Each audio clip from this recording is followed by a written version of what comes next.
Uma vila nas montanhas tem sofrido ataques constantes de um Fenrir de rank S, então eles gastaram todas as suas economias para contratar um grupo de rank SS para derrotá-lo. Os membros do Flaming Dragon Fang são alguns dos aventureiros mais fortes do mundo, cada um com suas próprias habilidades únicas. Mas então a Kurt, cuja única utilidade é fazer tarefas domésticas, então ele se esconde atrás de um muro para evitar se machucar. No entanto, Kurt é a primeira pessoa que o Fenrir ataca assim que chega, sendo lançado pelos ares. Os outros membros do grupo se preparam para o combate. Golv ordena que Bandana imobilize o Fenrir, então ela puxa seu fio e o amarra, mas um segundo depois, o Fenrir a lança contra a parede, quebrando suas costas. Normalmente, Bandana ficaria confinada a uma cadeira de rodas pelo resto da vida, mas com Marfice na equipe, ela é curada em segundos e volta ao combate. Ela usa uma árvore como âncora para se firmar no chão, dando a Golv uma abertura para atacar a cabeça do Fenrir. Ele salta e incendeia a fera com sua espada mágica. Os aldeões ficam tão felizes com a derrota do Fenrir que preparam um banquete para o grupo, mesmo estando quase falidos. No entanto, Golv odeia essa comida de camponeses e ordena que Kurt prepare uma refeição decente para ele. Bandana também pede algo especial, pois hoje é o último dia em que poderão comer a comida preparada por Kurt. Kurt não entende o que eles querem dizer com isso, então pergunta a Golv por uma explicação. Golv então diz a Kurt que, a partir de hoje, ele está sendo demitido.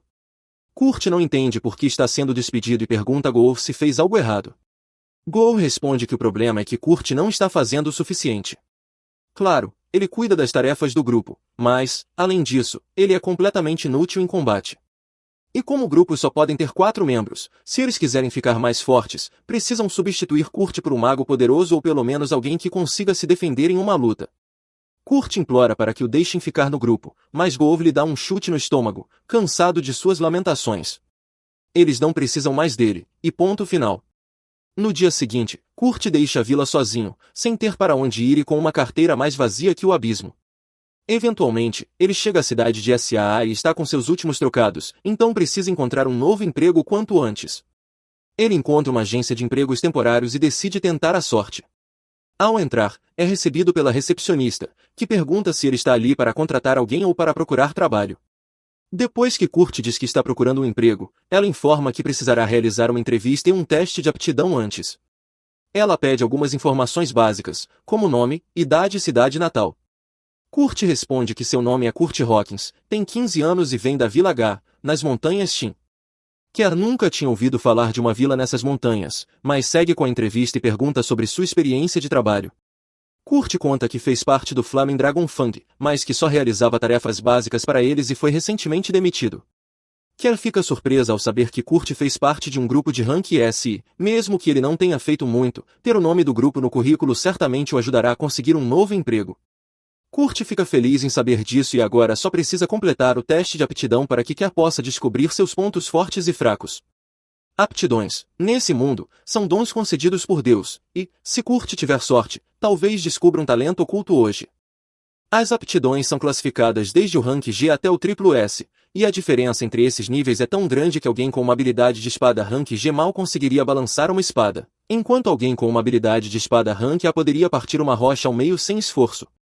Kurt está animado para descobrir se tem algum talento, mas, infelizmente, todas as suas aptidões de combate na ficha são classificadas como rank G, o que significa que ele não tem nenhuma esperança de assumir um papel de combate. Ele imediatamente perde as esperanças, mas Kerr lhe diz que ainda pode ter uma boa aptidão para alguma profissão, como alquimia ou ferraria. No entanto, o técnico responsável por esses testes está de férias, então Kurt terá que voltar na próxima semana para ser avaliado. Kurt diz a ela que não pode esperar tanto tempo, pois está a um pão de distância de ficar sem dinheiro, e precisa desesperadamente encontrar um emprego hoje. Kerr compreende sua situação e pede que ele tente levantar um dos sacos de areia ali perto.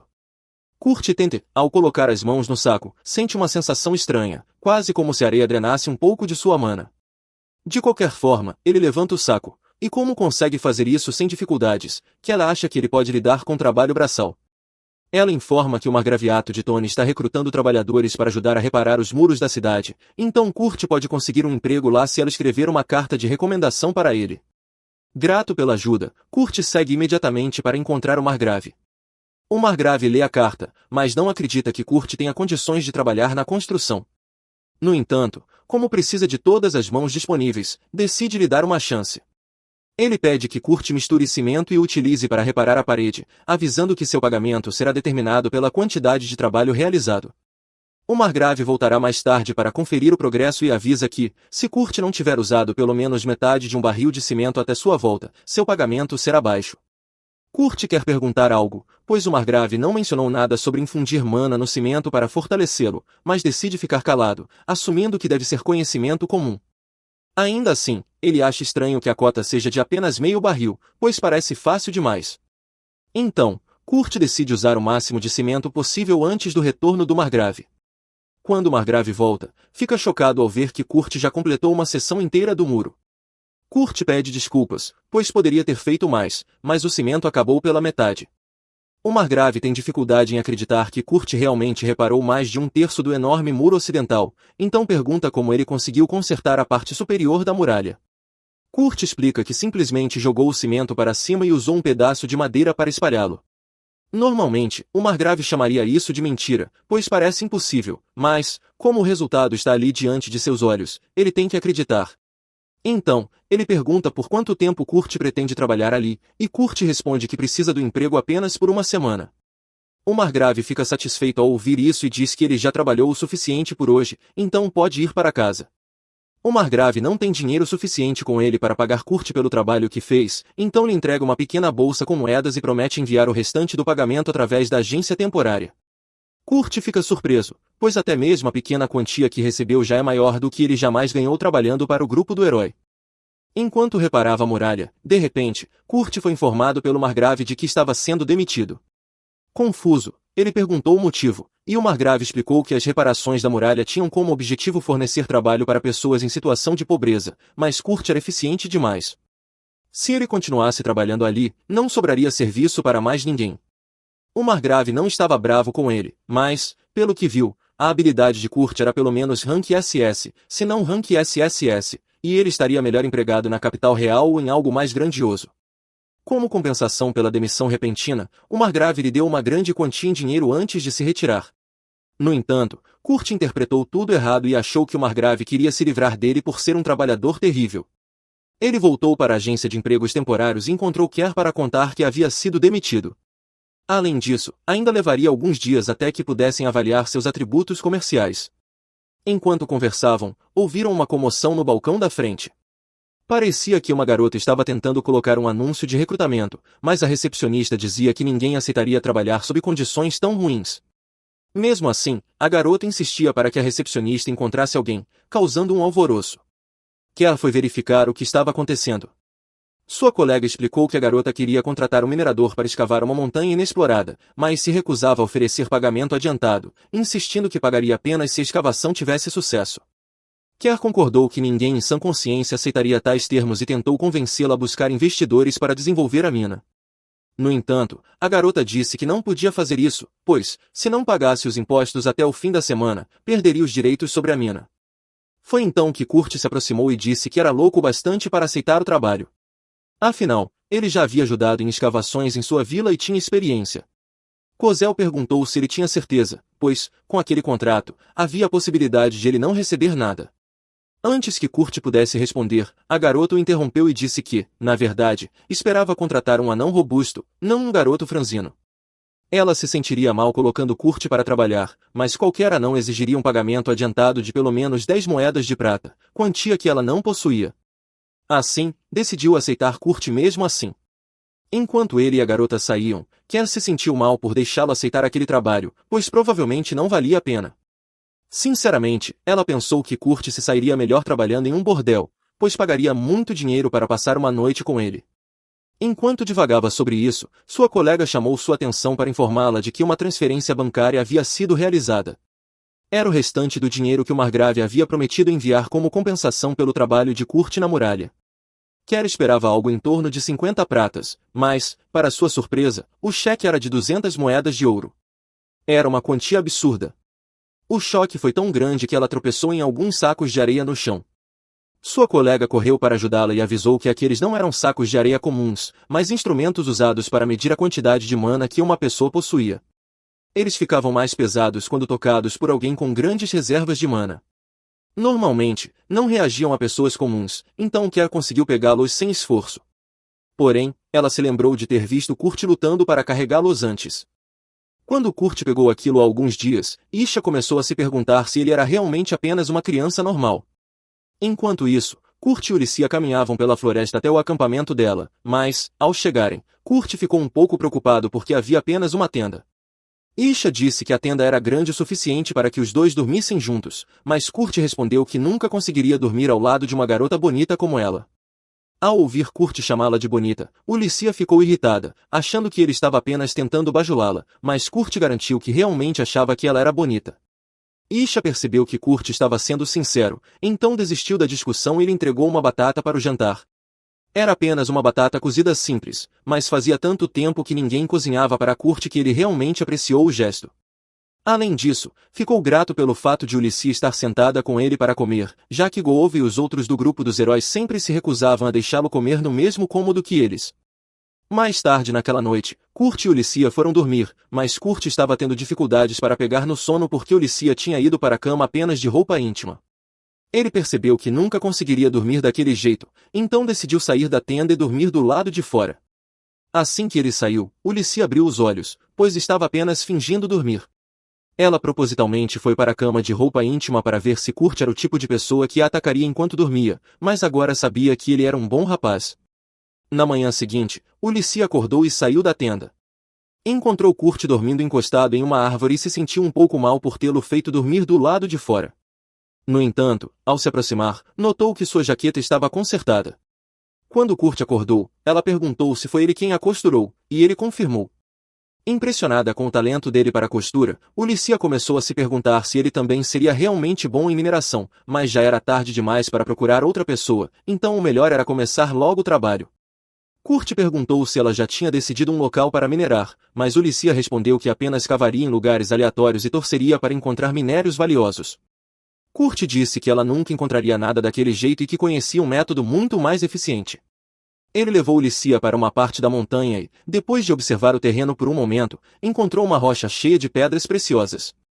Ulissia ficou chocada com a facilidade com que ele encontrou aquilo, e, em poucos minutos, Kurt localizou todas as gemas daquela região da montanha. Ela mal conseguia acreditar, pois, se vendesse todas aquelas pedras, poderia pagar sua dívida. No entanto, Kurt disse que ela não podia vendê-las. Ulissia achou que ele estava certo, já que Kurt foi quem as encontrou, então ele teria direito ao dinheiro. Mas esse não era o ponto de Kurt e ele estava apenas tentando explicar que as pedras seriam muito mais valiosas se ele as transformasse em cristais mágicos primeiro. Ulissia ficou preocupada com essa ideia, pois, segundo ela, havia apenas 10 magos em todo o reino habilidosos o suficiente para transformar gemas em cristais mágicos. No entanto, enquanto ela falava, Kurt já havia terminado de transformar uma pedra em um cristal mágico. Ulissia ficou sem palavras, pois Kurt não apenas criou um cristal mágico, mas fez isso instantaneamente, quando até mesmo os magos mais experientes levavam pelo menos uma hora para criar um único cristal. Depois de transformar todas as pedras em cristais, Kurt permitiu que Ulissia fosse vendê-los. Ela então partiu para a cidade, enquanto ele permaneceu na montanha, pois ainda tinha algumas coisas a fazer. Ulissia foi até a agência alfandegária da cidade e disse que queria vender alguns cristais mágicos na capital real, mas os cristais mágicos eram extremamente valiosos. O agente da alfândega perguntou a Ulissia onde ela conseguiu aqueles cristais. Não havia como ele acreditar se ela dissesse que um garoto aleatório os criou, então ela mostrou seu emblema da família real para que ele parasse de fazer perguntas. Isso era, na verdade, um blefe, já que ela deixou de trabalhar para a família real há algum tempo, mas eles simplesmente esqueceram de recolher seu emblema. No entanto, funcionou, e o agente permitiu que ela usasse o círculo de teletransporte para ir até a capital. Ao chegar lá, Ulissia foi direto para a loja de uma velha amiga e informou a Mimiko que tinha algumas gemas mágicas para vender. Mimiko deu uma olhada nelas, e à primeira vista, não pareciam valer muito. No entanto, após uma inspeção mais cuidadosa, percebeu que continham 10 vezes a quantidade normal de mana, tornando-as incrivelmente valiosas. Mimiko determinou que cada cristal valia 10 moedas de ouro. Ulissia ficou sem palavras ao perceber que Kurt havia lhe dado 50 desses cristais, e Mimiko casualmente lhe entregou uma bolsa contendo 500 moedas de ouro. Antes que Ulissia pudesse sair, Mimiko fez 2 pedidos.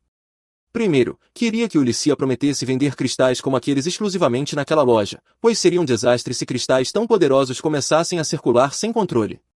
Em segundo lugar, queria saber o nome da pessoa que os criou. Ulissia concordou com a primeira condição, mas disse que não podia revelar a identidade do criador dos cristais sem a permissão dele. Mimiko, sendo uma maga da corte da família real, tentou usar sua posição para obrigar Ulissia a revelar a informação. No entanto, como Ulissia não trabalhava mais para a realeza, não tinha obrigação de obedecer. Percebendo que não conseguiria arrancar a verdade dela, Mimiko ao menos pediu que garantisse que esse misterioso mago não fugisse para outro reino. Além disso, queria que Ulissia dissesse a ele que, caso aceitasse trabalhar para a família real, ela estava disposta a conceder-lhe o título de conde, além de acesso total ao laboratório de pesquisa real e todos os seus benefícios. Ulissia então deixou a loja de Mimiko e, na manhã seguinte, retornou à montanha para encontrar Kurt. No entanto, ao chegar lá, ficou chocada ao descobrir que, no tempo em que esteve fora, Kurt havia construído uma casa inteira. Deixando isso de lado, Ulissia explica que uma amiga quer contratar Kurt como mago real. Se ele aceitar a posição, será tratado como nobre, garantindo um bom salário e benefícios. Mesmo assim, Kurt acha difícil acreditar que estão realmente lhe oferecendo um cargo tão impressionante, mas Ulissia garante que a oferta é genuína. Ela pergunta o que ele quer fazer, mas Kurt diz que vai recusar. Ulissia não consegue acreditar que ele recusaria, pois qualquer um aceitaria a chance de se tornar um mago real, e eu também fiquei chocado, porque o motivo de Kurt é bem idiota. Ele acha que não merece estar em uma posição acima dos outros e ainda espera voltar a ser o ajudante de tarefas da Guilda Dragão Flamejante, mesmo que tenha que implorar para ser readmitido. Falando na Guilda Dragão Flamejante, eles estão levando uma surra de um monstro em forma de árvore.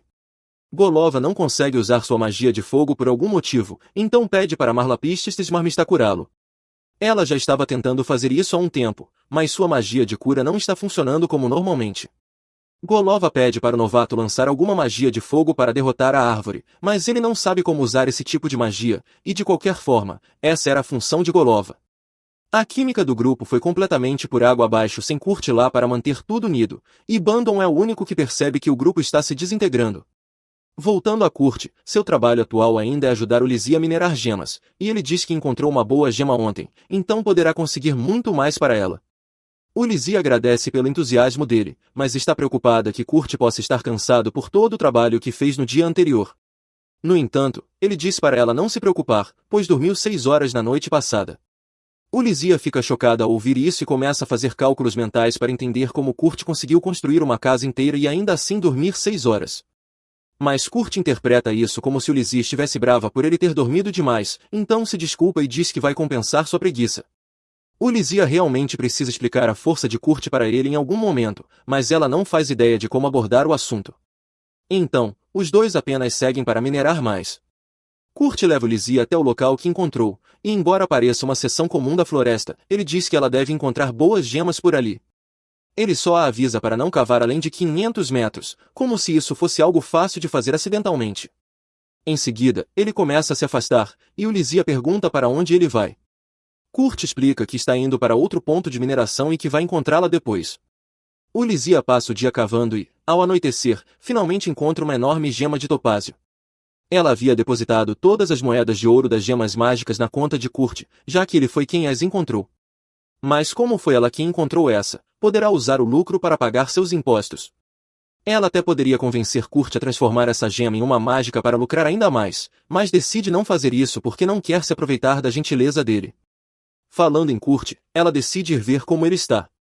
Pelo que viu dele até agora, já esperava que ele exagerasse, mas não esperava que ele tivesse construído um sistema inteiro de túneis em apenas 8 horas. Kurt eventualmente aparece e diz a Ulissia que, infelizmente, conseguiu encontrar apenas um pouco da gema que estava procurando. Todo o resto que achou eram apenas pedras inúteis, então pretende jogá-las fora assim que terminar ali. Ulissia dá uma olhada no carrinho de pedras e elas parecem bonitas demais para serem inúteis, então pergunta o que são. Kurt explica que são minérios de mitril. Mas, na vila de Kurt, a mitril era tão comum nas minas que eles normalmente apenas jogavam fora sempre que encontravam alguma. Ulissia ficou sem palavras com o que acabou de ouvir, além de querer saber de que tipo de vila Kurt veio, ela pergunta qual gema ele estava procurando, afinal, se ele considera mitril como lixo. Kurt então tira uma pequena rocha do bolso e diz que estava procurando oricalco, mas só conseguiu o suficiente para encher uma caixinha. Oricalco é conhecido como o metal dos deuses, então até mesmo um grama dessa substância vale milhões, e Kurt simplesmente encontrou uma caixa cheia, como se não fosse nada. Ulissia nem sabia que oricalco podia ser encontrado em lugares assim, mas Kurt comenta, dá para minerar em qualquer lugar, só precisa cavar 8 quilômetros de profundidade para alcançar. Diante disso, Ulissia decide que já teve mineração o suficiente por hoje. E como o topázio que encontrou será suficiente para cobrir os impostos, o contrato com Kurt termina ali. Isso significa que Kurt agora precisa procurar outro emprego, já que ninguém ainda contou a ele sobre a montanha de ouro acumulada em sua conta bancária. No caminho até a agência de empregos, Kurt encontra Bandana e fica feliz em vê-la. Ele pergunta o que ela está fazendo por ali, e Bandana explica que não faz mais parte da Flaming Dragon, mas há mais nessa história. Após a missão desastrosa, Golova foi até um restaurante 5 estrelas procurar uma boa refeição, mas comparado à comida que Kurt fazia, tudo ali tinha gosto de lixo. Golova ficou furioso, destruiu o restaurante e saiu sem pagar. Enquanto caminhava por um beco, encontrou Bandana, que o repreendeu por exagerar. Mas tudo que Golova queria era comida boa. Por isso, ordenou que Bandana fosse buscar Kurt, nem que precisasse quebrar seus ossos para levá-lo de volta. Era evidente que Golova estava perdendo a sanidade. Bandana, no entanto, não discutiu. Ela apenas roubou o cristal de teletransporte de Golova e saiu correndo do beco. Ao sair, viu os guardas da cidade se aproximando do local onde Golova estava, e como ele estava sem o cristal, certamente seria preso por destruir o restaurante. Além disso, Marley havia sido convocado pela igreja, o que significava o fim oficial do grupo Flaming Dragon. Bandana omitiu os detalhes mais perturbadores sobre o surto de Golova, mas Kurt ficou desapontado ao saber da dissolução do grupo, pois isso significava que ele não poderia mais se juntar a eles. Bandana não entendia por que ele queria tanto voltar. Kurt explicou que devia muito a Golova e ainda não sabia o quão péssima pessoa ele era, por isso ficou realmente triste por não poder mais trabalhar com ele. Para Bandana, por outro lado, Golova nunca foi importante. Ele era apenas uma desculpa para que ela pudesse ficar de olho em Kurt. Como Kurt estava indo para a agência, Bandana deduziu que ele estava procurando emprego e, se fosse o caso, ela tinha algo perfeito para ele. Uma amiga dela estava precisando de ajuda em seu ateliê, e o trabalho prometia ser bom, afinal, sua amiga era uma mestre Itilier. Há pouquíssimos mestres Itilier no mundo, e todos são extremamente influentes, com status comparável ao de um visconde. Bandana perguntou se Kurt queria aceitar o trabalho, e ele disse que adoraria. Então ela lhe entregou um mapa e o mandou seguir caminho. Eventualmente, Kurt chegou ao ateliê da mestre Itilier, mas ficou um pouco confuso, pois o lugar parecia apenas uma casa comum para ele. Kurt bate na porta e é atendido por uma garotinha elfa. Ele fica um pouco chocado, pois não esperava que a mestre do ateliê fosse uma criança. No entanto, Michelle explica que ela é apenas assistente da mestre. Kurt então diz que está ali por um trabalho, e Michelle fica feliz em ouvir isso, pois está precisando de toda a ajuda possível. Ela o leva até a cozinha e, assim que ele entra, sente um fedor terrível. Michelle pede desculpas pela bagunça e explica que a mestre tem trabalhado sem parar, por isso não conseguiu limpar o lugar. Nesse momento, a mestre chama por Michelle, que sai correndo e pede para Kurt ajudar na limpeza da cozinha. Ele fica um pouco decepcionado, já que pensava que iria ajudar diretamente a mestre do ateliê, mas como as tarefas são simples, começa a trabalhar. 30 minutos depois, Kurt já limpou toda a cozinha. Como Michelle não deixou instruções sobre o que fazer em seguida, ele começa a andar pelos corredores à procura dela. Ele encontra uma porta e, ao bater, uma voz feminina o convida a entrar. Quando entra, vê a garota quase nua em cima da cama. Ele fica sem graça e se desculpa pelo incômodo, mas a moça não parece se importar com a presença dele. Kurt explica que está procurando por Michelle, e ela diz que Michelle está no porão. Ele está prestes a sair quando nota uma marca escura na barriga da garota. Reconhece que se trata de uma maldição e pergunta se pode examiná-la de perto. Com a permissão dela, Kurt se aproxima e começa a sentir a região afetada. Maldições como aquela normalmente destroem os órgãos internos da área afetada, o que tornaria difícil até mesmo comer, mas o estômago da garota ainda está intacto. Por isso, ele se oferece para preparar algo para ela comer. Enquanto isso, Ulissia se encontra com Mimico para discutir o Meitil e o Oralum que Kurt encontrou. Mesmo sem transformá-los em cristais mágicos, o valor ultrapassa 50.000 moedas de ouro, o que preocupa Ulissia. Ela pergunta a Mika o que poderia acontecer se as pessoas descobrissem as habilidades de Kurt. No melhor dos casos, ele seria sequestrado e forçado à escravidão, no pior, seria assassinado por ser considerado uma ameaça. Mimico pergunta o que Ulissia pretende fazer com Kurt, e ela revela que está considerando transformá-lo em um mestre de ateliê. Assim, ele teria poder suficiente para que ninguém tentasse explorá-lo, e ela poderia atuar como sua guarda-costas. Mas convencer Kurt disso será difícil, ele é ingênuo demais para perceber o quão talentoso é, e, pior, constantemente se subestima. Ulizia precisa agir antes que ele se meta em confusão. Enquanto isso, Kurt termina de cozinhar um mingau para a garota que conheceu mais cedo. De repente, Michelle e a mestre do ateliê, Aelia, saem do porão. As duas ficam surpresas ao ver que a cozinha não é mais um desastre e ainda mais espantadas ao saber que Kurt a limpou tão rapidamente. Aelia nota que ele está preparando um mingau, e Kurt explica que a garota que encontrou disse estar com fome. Aelia parece um pouco preocupada por ele ter conhecido aquela garota e faz com que ele prometa não contar nada a ninguém. Kurt promete, e Aelia lhe diz que ele pode ir para casa por hoje, entregando-lhe 3 moedas de prata. Kurt fica surpreso com o pagamento generoso apenas pela limpeza, mas Aelia diz que ele merece pela dedicação e pede que volte no dia seguinte. Mais tarde, Aelia leva o mingau até o quarto da garota e a lembra de que não deveria se deixar ser vista por outros. Ainda assim, como Kurt não parece uma ameaça, ela acha que ele não representará um risco. A garota ainda não comeu, então Aelia diz que irá testar o mingau para garantir que não esteja envenenado.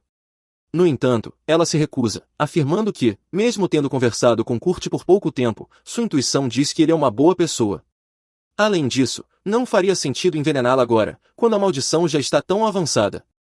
Ela passou a vida toda desconfiando de todos ao seu redor e, pela primeira vez, quer confiar plenamente em alguém. Aelia compreende e permite que ela coma. Porém, ao dar a primeira colherada, a garota começa a suar muito e cai no chão. Aelia pensa que Kurt realmente a envenenou e se prepara para caçá-lo, mas de repente a garota se levanta dizendo que está bem, melhor do que nunca, na verdade, porque a maldição foi quebrada. Aelia não consegue entender como isso foi possível, já que uma maldição daquele tipo não é fácil de remover, mas não há dúvidas de que foi o alimento de Kurt que causou isso. Nesse mesmo momento, a organização secreta responsável por lançar a maldição em Lê se reúne, pois acabam de descobrir que ela foi quebrada. Eles esperavam matá-la à distância com a maldição, mas agora precisarão recorrer a medidas mais drásticas. Naquela noite, Aelia e Lê vão até a loja de Mimico, pois tem algo urgente a tratar. Lê retira o capuz, e assim que Mimico e Ulysses veem seu rosto, reconhecem-na como a terceira princesa da nação. Aelia explica que uma poderosa maldição foi colocada em Lê numa tentativa de assassinato. Elas ainda não sabem quem está por trás disso, mas Lê é a única filha entre o rei e a princesa Fran do reino Gurumaku, o que faz dela um símbolo de paz entre as duas nações, e Selma claramente está tentando provocar uma guerra. Mimico fica aliviada por Lê estar bem, mas surpresa ao saber que ela quebrou uma maldição tão poderosa. Lê, então, esclarece que não fez isso sozinha, foi um homem chamado Kurt quem a libertou. Ao ouvirem o nome dele, Mimico e Ulysses entram em pânico. Uli ainda tem dificuldade em acreditar que a maldição que assombrava ali há anos foi desfeita com uma tigela de mingau. Agora ela já sabe que Kurt é capaz de coisas malucas, mas ela literalmente o deixou sozinho por meio-dia e ele acabou salvando a princesa. Eles vão recompensar Kurt pela ajuda em algum momento, mas antes disso, Mimico acha importante rastrear quem foi o responsável pela maldição. Normalmente, há feitiços anti-maldição no quarto de Lisa, então alguém deve ter mexido neles antes que ela fosse amaldiçoada. Apenas 3 pessoas no reino tinham acesso ao quarto de Lisa na época. O filho de Riscats, o general da Força de Expedição Real, Trista Mainol, o bispo da igreja, Isidora, a terceira rainha do reino. No entanto, eles não podem sair fazendo acusações sem provas, então precisarão de evidências concretas antes de agir. Aelia sugere que montem uma armadilha para atrair o culpado, e ela já tem a ideia perfeita em mente. Lee acabou de completar 15 anos recentemente, então, pelas tradições reais, ela precisa sair de casa e treinar por 1 ano. As pessoas por trás da tentativa de assassinato com certeza tentarão alcançá-la novamente, então Aelia planeja criar um falso mestre de ateliê e dizer que Lee foi enviada para treinar lá. Os assassinos provavelmente tentarão obter informações sobre o mestre do ateliê para planejar um ataque. Quando fizerem isso, cairão direto na armadilha de Aelia. Mas para isso, precisam encontrar alguém com boas conquistas para interpretar esse mestre falso, e Ulysses tem a pessoa perfeita em mente. Ela mostra a Aelia um dos cristais mágicos que Kurt fez, e assim que Aelia o vê, não tem dúvidas de que é o cristal da mais alta qualidade que já viu. Falando em Kurt, no dia seguinte ele voltou à casa de Aelia para trabalhar, mas quando chega lá, vê um bilhete na porta dizendo que ela não está. Ele então encontra Michelle e pergunta o que está acontecendo, e Michelle explica que, depois que ele foi embora ontem, Aelia saiu de repente com Lee e não voltaram desde então. Infelizmente, isso significa que não há trabalho para Kurt hoje, então ele sai decepcionado e vai até a guilda comer alguma coisa. Enquanto está comendo, houve uma conversa na mesa ao lado. Um grupo está em pânico porque seu carregador ficou doente, e sem ele não conseguirão cumprir a próxima missão. Eles não têm tempo para anunciar a vaga, então provavelmente terão que cancelar tudo. Kurt pensa um pouco e tem certeza de que pode fazer o trabalho de carregador, então se aproxima da mesa e se apresenta. Ele diz que ouviu a conversa e, apesar de ser péssimo em combate, acredita que pode ser útil ao grupo como carregador. Stina debocha da ideia de Kurt se tornar o carregador deles, dizendo que um garoto franzino como ele nunca aguentaria tanto esforço. Quem dá um tapa na cabeça dela e se desculpa com Kurt pelo comportamento rude da irmã, mas também acha que Kurt não conseguiria lidar com o trabalho. É uma função que exige muito fisicamente, especialmente porque o grupo está atrás de golems que pesam mais de 200 kg. No entanto, Kurt diz que pode carregar 200 kg facilmente. Para provar, ele levanta Danzo e quem é ali mesmo, sem esforço, mesmo com quem vestindo mais de 150 kg de armadura. Kurt definitivamente provou que é capaz, então o grupo concorda em contratá-lo como carregador. Enquanto vão para o local da missão, todos se apresentam adequadamente para Kurt. Quem é o guerreiro pesado do grupo, mas apesar de carregar uma espada, costuma lutar apenas com os punhos.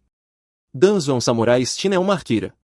Também há outro integrante na equipe, mas ele está resfriado, por isso precisaram de Kurt para substituí-lo naquele dia.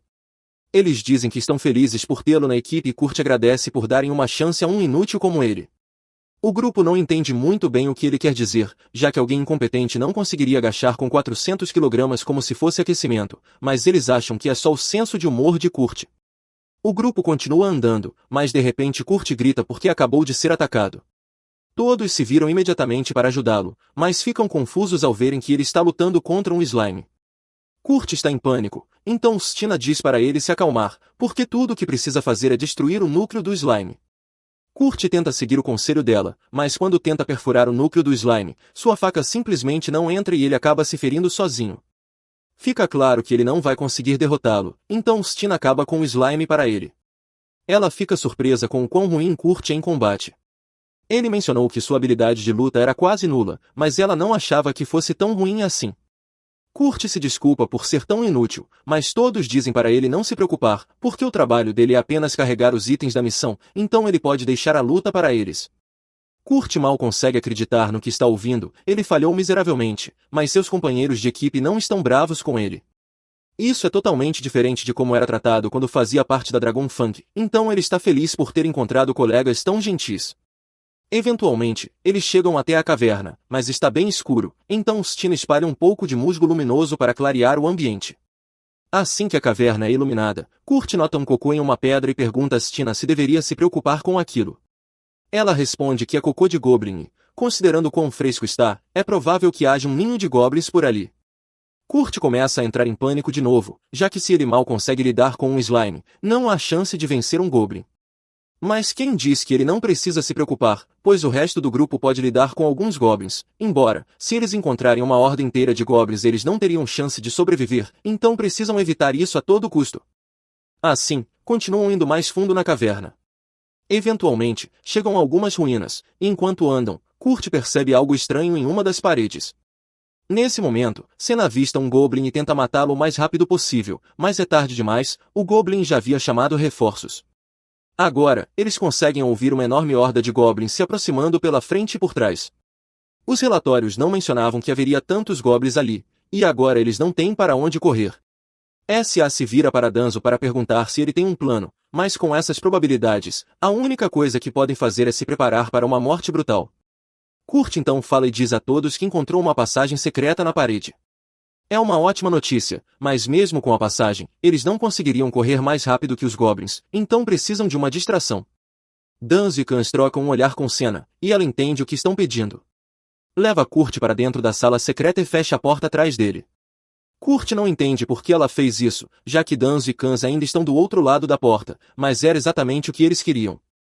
Kans diz a Kurt que os goblins os rastreariam se todos fugissem juntos, então ele e Danzo vão tentar atraí-los para longe e ganhar tempo para que Kurt e Senna escapem.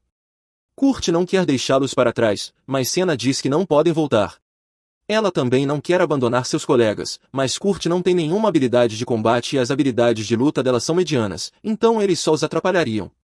Além disso, ela diz que tem certeza de que Danzo e Kans vão encontrar uma forma de sobreviver, o que era puro otimismo, já que Danzo e Kans sabem que vão morrer ali. No entanto, eles não se arrependem da decisão, pois morrer para proteger os amigos é a maior honra que um guerreiro pode ter. Senna diz a Kurt que precisam continuar, então espalha um pouco de musgo luminoso pela área para procurar uma saída.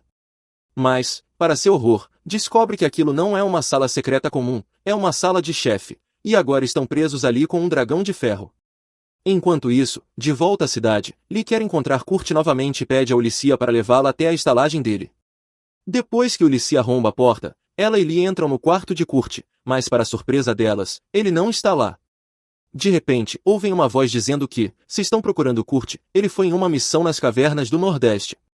Ulissia não faz ideia de quem está falando, então corre para fora do quarto para confrontar essa pessoa, mas quando chega lá fora, Ben já desapareceu. Ela fica confusa com o que aconteceu, mas sabe que Kurt realmente está nas cavernas do Nordeste, o que significa que pode estar em grande perigo. Pelo que Ulissia sabe, um programa de treinamento para caçar goblins foi realizado recentemente perto dessas cavernas, então alguns goblins sobreviventes podem ter formado um ninho por lá. Ulissia diz a Lee para esperar ali, pois vai ajudar Kurt. Mas Lee diz que quer ir também. Ulissia não acha que isso seja uma boa ideia, já que levar uma princesa para dentro de uma caverna cheia de monstros não é exatamente seguro, mas Lee vem treinando magia desde pequena e está confiante de que pode se defender. Além disso, Ulissia deveria estar protegendo-a, então seria imprudente deixá-la sozinha. Ulissia acaba concordando em levá-la, então as duas seguem para a caverna. Pelo musgo luminoso fresco nas paredes, percebem que alguém esteve ali recentemente.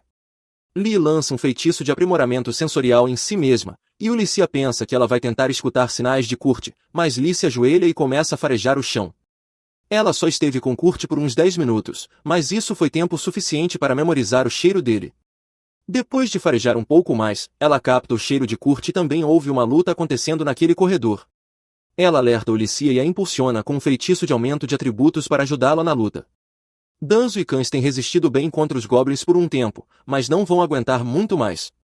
Felizmente, antes que algum deles sofra ferimentos mortais, Ulissia aparece e derrota todos os goblins com um único golpe. Enquanto isso, dentro da sala secreta, Senna cai de joelhos em desespero, pois não há como vencer um golem dragão. Ela pede desculpas a Kurt por tê-lo arrastado para aquilo, já que agora os dois vão morrer ali. Mas Kurt diz que não há com o que se preocupar, pois já lidou com vários desses antes. Ele começa a caminhar em direção ao dragão e, quando está prestes a atacá-lo, salta no ar e pousa em sua cauda. Kurt então usa sua adaga e, com um leve toque, corta completamente a cauda do dragão. Em seguida, faz o mesmo com todos os membros do monstro. Senna mal consegue acreditar que o cara que não conseguia nem matar um slime agora está derrotando um dragão com tanta facilidade. Ela fica até um pouco assustada, mas Kurt não entende por que, para ele, minerar golems é algo normal. Logo depois, Ulissia invade a sala secreta para ver se Kurt está bem e o encontra em pé diante de um monte de partes do golem dragão. Kurt fica feliz em vê-la e pede que ela salve seus amigos, pois Danzo e Cães ainda podem estar em perigo. Mas Ulissia o tranquiliza dizendo que já salvou os dois, embora estejam um pouco feridos, vão ficar bem. Agora que todos estão seguros, reúnem-se na sala secreta para conversar. Primeiro, Cães e Danzo agradecem a Ulissia por salvá-los, já que teriam morrido sem a ajuda dela. Mas Ulissia diz que não precisam se preocupar com isso. O mais importante é que ela tem algo a dizer a Kurt. Enquanto ele carrega algumas partes do dragão, ela informa que está abrindo uma nova chaleira e pergunta se ele gostaria de fazer parte. Mas Kurt não acha que consegue, já que atualmente ele está em um grupo. K diz a Kurt que não precisa se preocupar com isso, pois a proposta de Ulissia é uma grande oportunidade. Ele o encoraja a aceitá-la e, como Cães e os outros também estão de acordo, Kurt aceita a oferta. E Ulissia também menciona que precisa contratar alguns aventureiros para proteger a loja Talir, então pergunta a Cães e aos demais se estariam dispostos a assumir esse papel, e eles dizem que adorariam.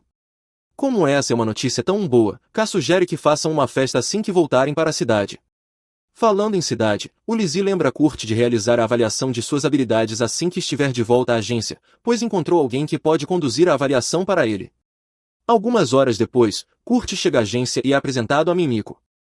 Ela se apresenta como uma maga da corte real e diz que ouviu falar muito sobre as impressionantes habilidades dele, por isso está ali para avaliar suas habilidades não combativas. Após a avaliação, Mimiko diz a Kurt que todas as suas habilidades não combativas estão no nível B. No entanto, isso era uma completa mentira. De acordo com a leitura que fez, todas as habilidades de Kurt estão no nível SSS, e sua reserva de mana é maior do que qualquer coisa que ela já viu antes. Ela está aliviada por ter sido a responsável por realizar o teste de aptidão, pois seria um desastre nacional se alguém descobrisse o quão poderoso Kurt realmente é. Na verdade, provavelmente teriam que eliminar qualquer testemunha imediatamente, o que é uma péssima notícia para Kyushel, já que ela acabou de ouvir tudo isso. O grupo está em uma carruagem de alta velocidade que o Lesia providenciou usando a autoridade especial do mestre do ateliê. Eles tinham a opção de usar pedras de teletransporte, mas, segundo Lizelot, a cidade para a qual estão indo não possui essas pedras, já que é uma cidade fronteiriça rural e remota. De acordo com o Lixia, essa cidade foi originalmente uma base militar para combater demônios que vivem do outro lado da fronteira. Por isso, a cidade ainda é crucial como a linha de defesa frontal do reino contra os demônios. O grupo está indo para lá a fim de integrar o ateliê que foi recentemente construído na região. Khan ainda não acredita que ele ou qualquer um de seus companheiros sejam dignos de trabalhar nesse ateliê, mas o Lixia garante que eles são mais do que qualificados para o cargo. Senna está estranhamente calada e meio chateada, já que não está na mesma sintonia que seu irmão Idanzo, mas não diz nada, pois não quer se separar do grupo. De qualquer forma, K questiona sobre o mestre do ateliê sob o qual irão trabalhar, e sua pergunta deixa o Lixia desconcertada, já que o mestre do ateliê é falso. Ela dá uma resposta vaga que não explica nada. Senna percebe o comportamento estranho de Lixia sempre que tentam falar sobre o mestre do ateliê e começa a desconfiar que ela está escondendo algo. Logo depois, eles chegam à cidade, e ao ver os muros, Kurt percebe que é a mesma cidade onde trabalhou como operário antes de ser demitido por ser bom demais no que fazia. Ele nota que não houve muito progresso desde que foi dispensado, mas assume que os trabalhadores estão usando algum outro método que exige mais tempo. De qualquer forma, o Lixia leva o grupo até a localização do ateliê, que não passa de um terreno vazio. Ao notar a confusão no rosto do grupo, o Lixia explica que a construção do ateliê será concluída em breve e que, até lá, todos precisarão ficar hospedados em um hotel local. Ela diz que não quer perder tempo contratando pessoas comuns para construir o ateliê e pede para Kurt fazer isso, já que ele consegue construir literalmente qualquer coisa em menos de um dia. Kurt, no entanto, acha que o Lixia está superestimando suas habilidades, dizendo que embora tenha conseguido construir uma casa de toras, não consegue erguer um ateliê em tão pouco tempo. Todos o apoiam, já que normalmente leva meses para construir uma casa do zero. Mas todos ficam boquiabertos quando Kurt afirma que só precisará de 3 dias para construir o ateliê. O Lixia diz a Kurt para não se sentir pressionado e promete que não ficará brava nem nada se ele demorar mais do que 3 dias.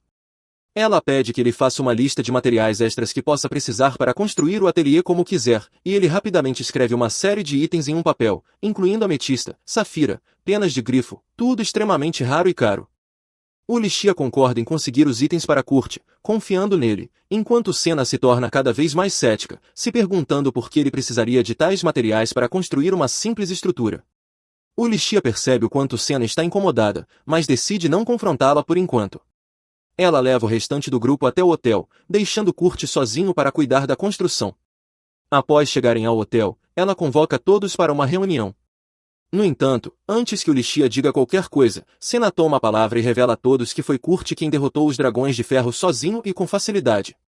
Ela exige saber quem é Kurt e o que o Lixia e Lizelot estão tramando. Como explicar o que Kurt levaria muito tempo, o Lixia começa se apresentando como uma aventureira que já serviu diretamente à família real. Em seguida, revela que Lizelot é a terceira princesa do reino, deixando todos boquiabertos. Lizelot não explica por que está escondendo sua identidade do público, mas pede que o grupo mantenha isso em segredo. Já que ambas são pessoas muito importantes, Senna presume que Kurt também deve ser da realeza, mas isso está longe de ser verdade. Embora Kurt diga que vem de uma vila distante, o Lixia vasculhou todos os registros do reino e ainda assim não conseguiu encontrar nenhuma informação sobre ele. A única coisa que ela sabe é que Kurt não possui nenhuma habilidade de combate, mas suas habilidades não combativas estão em outro nível, com classificação SSS em todas elas. O Lixia então revela algo ainda mais chocante: Kurt nem sequer tem consciência de que é tão habilidoso assim, ou que possui qualquer habilidade excepcional. Por isso, esconderam seu verdadeiro nível, dando-lhe a falsa informação de que suas habilidades são, no máximo, de nível B. Ela também conta que pretende tornar Kurt o mestre do ateliê, mas manteve isso em segredo dele. Senna não entende por que o Lixia está enganando o garoto e acredita que ele deveria saber a verdade. Mas o Lixia está certa de que, mesmo que contasse, Kurt não acreditaria. Ela também quer manter as habilidades dele em segredo para protegê-lo de pessoas que poderiam explorá-lo ou machucá-lo ao perceber o quão ingênuo ele é. Porém, Senna acha que a própria Lixia está explorando os talentos de Kurt e implora ao irmão que também defenda o garoto. Cons acalma a cena e continua ouvindo o que Ulixia e Lizelot têm a dizer. Lizelot, então, compartilha sua história, contando como Kurt quebrou a maldição dela apenas ao preparar um mingau. Ela também revela que um certo grupo está tentando matá-la, e foi por isso que escolheram essa cidade rural para instalar o ateliê, na esperança de eventualmente capturar o criminoso por trás de tudo. Elas acreditam que Kurt é puro demais e ajudaria qualquer um sem pensar duas vezes, razão pela qual não quiseram sobrecarregá-lo com a verdade. Por todos esses motivos, Ulixia quer proteger Kurt do mundo e pede que Danzo e Senna se unam a ela nessa missão. Mantendo tudo em segredo, é claro, Danzo e Kan já consideram Kurt seu amigo, então eles concordam, enquanto Senna ainda tem dúvidas, já que só conheceu Kurt há um dia. Mas quando Ulixia revela que assumiu todo esse fardo sozinha depois de conhecer Kurt por apenas 6 dias, Senna percebe a gravidade da situação e sai, dizendo que precisa de um tempo para pensar. Ela volta para o terreno e fica absolutamente horrorizada ao descobrir que Kurt já cavou e preparou toda a fundação para a construção, mesmo tendo se passado apenas 1 hora. Kurt não acha surpreendente, dizendo que qualquer Rank B como ele poderia fazer algo assim, quando, na verdade, nenhum Rank B conseguiria tal feito. Senna também descobre que, na cidade natal de Kurt, todos são muito mais rápidos que ele, e por isso ele se considera lento, o que a deixa completamente perplexa sobre de onde esse cara realmente veio. Sentindo-se culpada, Senna pergunta a Kurt se ele não fica chateado por ter que trabalhar tanto pelos outros. Mas Kurt afirma que, na verdade, isso faz se sentir feliz e importante, agora que seus amigos o valorizam. Ele conta sobre a vez em que foi considerado inútil e expulso de seu antigo grupo de aventureiros. Por isso, está contente por finalmente poder provar que é útil. Suas palavras fazem Senna perceber que ele é puro demais para este mundo e finalmente entende por que Ulixia quer protegê-lo. Assim que a reunião termina, Danzo vai encontrar uma mulher misteriosa. A princípio, fico com medo, achando que ele está pensando em trair o grupo tão rapidamente. Mas meu medo logo é aliviado. Ele está, na verdade, encontrando uma informante para descobrir quem sabotou sua última missão. Ele sabe que não há como terem sido enviados para uma masmorra tão perigosa por acidente, então algo deve ter dado errado. E suas suspeitas estão corretas. A informante revela que um homem chamado Bibino, também conhecido como o Homem de Mil Faces, foi o responsável. Como negócio, esse homem organiza aventuras absurdamente perigosas e as lista como se fossem missões normais, chegando até a convencer aventureiros a aceitá-las. Ele mira em grupos que foi pago para destruir. E, dessa vez, alguém deve ter pago para ele destruir o grupo Sakura, razão pela qual a missão foi listada. Danzo agradece a informante e a paga. Embora os planos de Bibino de que eles morreriam não tenham se concretizado, Danzo está furioso com o fato de alguém ter sequer pensado em fazer isso com ele, imediatamente, considera a vingança. Para ser justo, Bibino também merece isso.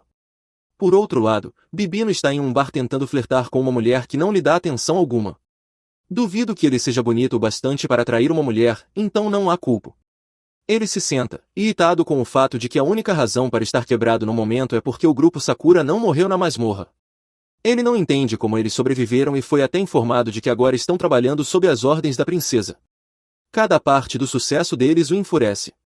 Mas há uma coisa que o anima, o fato de que derrubá-los enquanto estão a serviço da princesa será ainda mais divertido. O que ele não sabe é que Danzo está bem atrás dele. Danzo comenta e pergunta se ele está realmente tão animado com essa ideia. Derrubar o grupo o faz sorrir. Mas quando ele se vira e vê Danzo, fica em choque. Ele dá um pulo e começa a correr. Enquanto corre, a informante usa um fio para fazê-lo tropeçar. Ele cai no chão, e Danzo o alcança.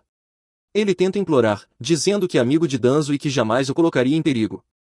Se o que ele fez da última vez não foi colocar em risco, então eu realmente gostaria de saber o que seria.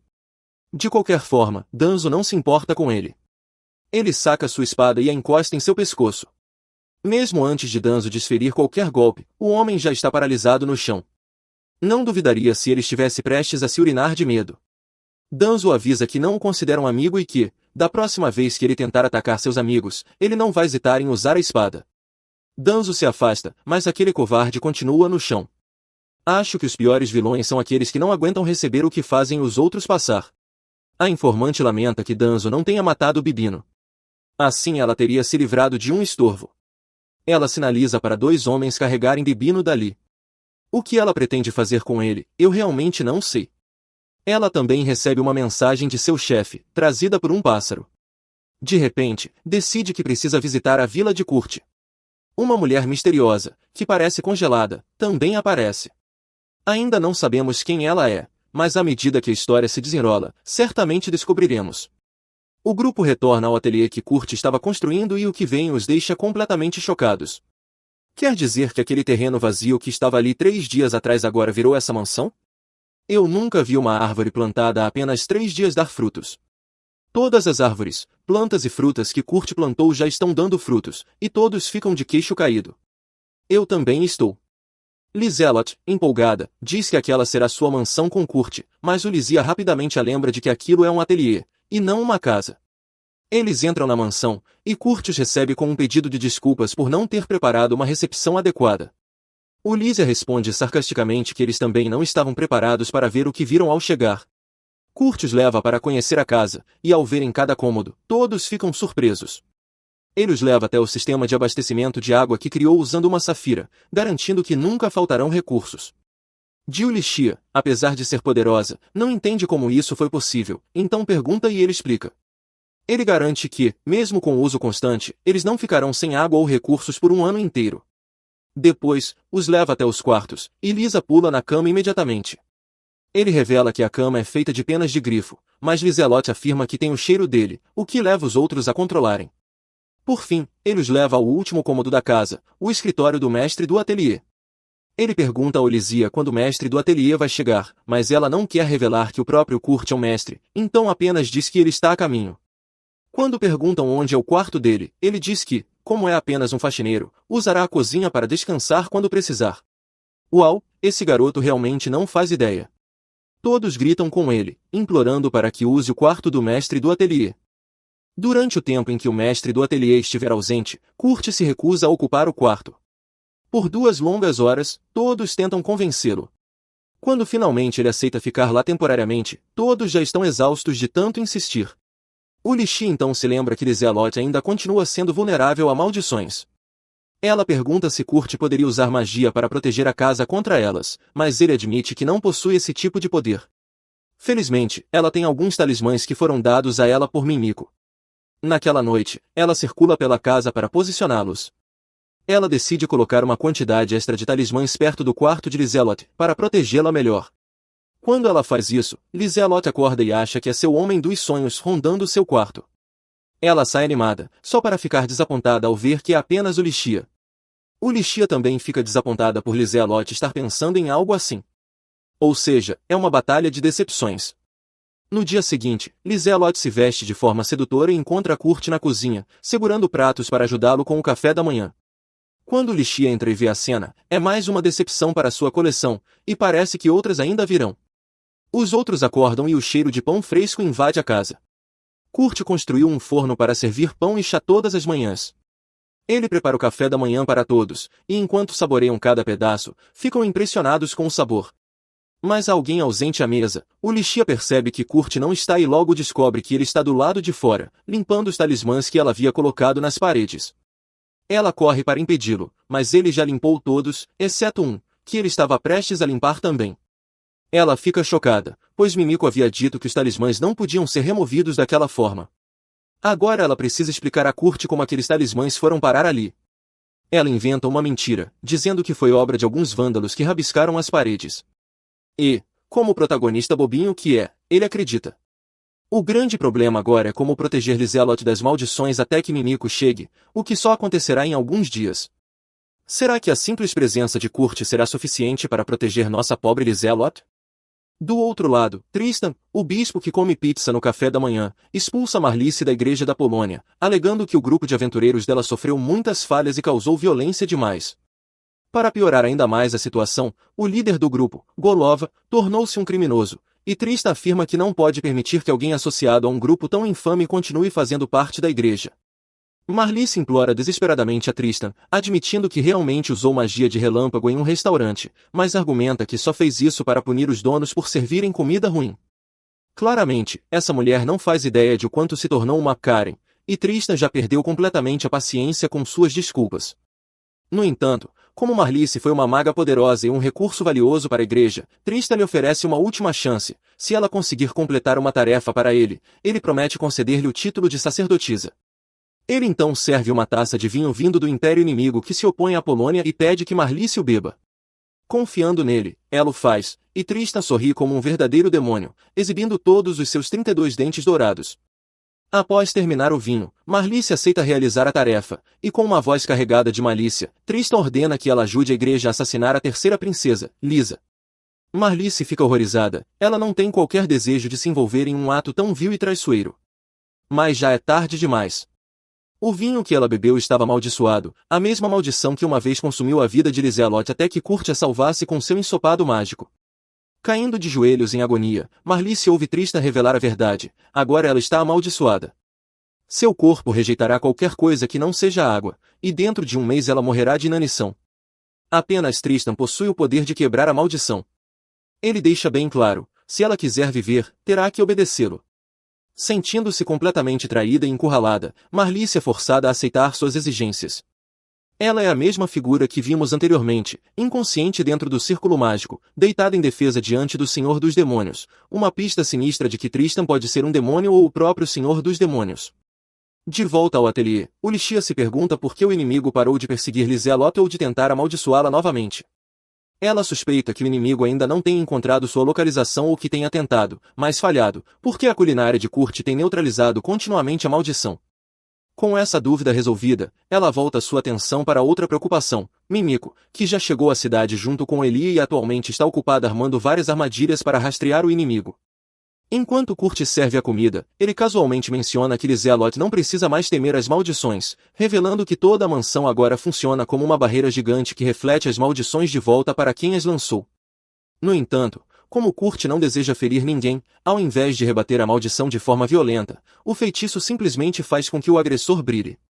No exato momento em que Kurt termina a explicação, um inimigo escondido nas sombras tenta lançar sua maldição mais poderosa sobre Liselotte, mas acaba imediatamente brilhando como uma luz LED.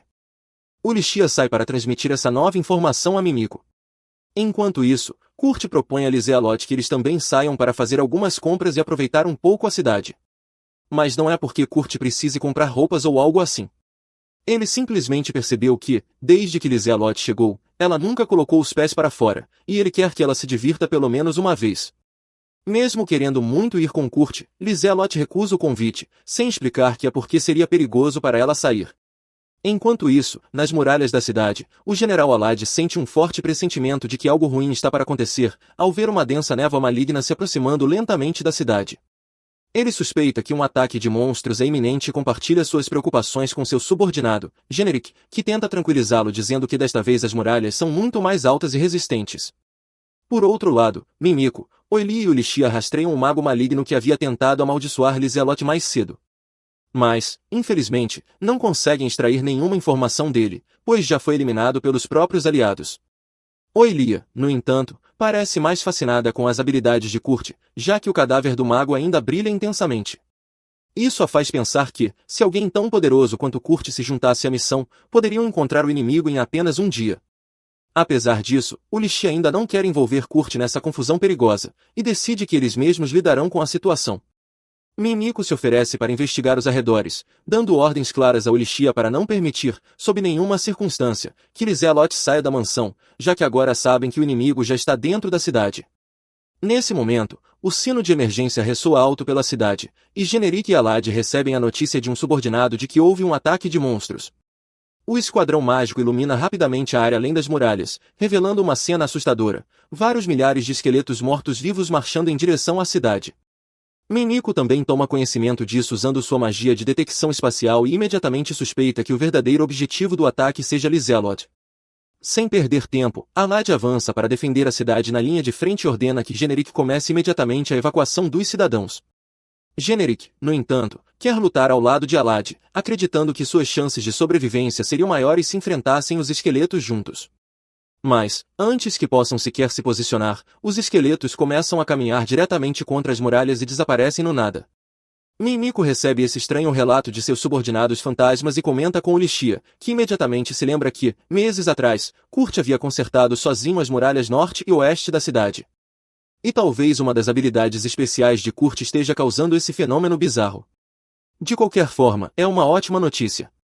Até mesmo Alad começa a suspeitar que o garoto que consertou as muralhas naquela época é o verdadeiro responsável por essa reviravolta misteriosa. Em outro lugar, é revelado que Marlice é quem está invocando os mortos-vivos.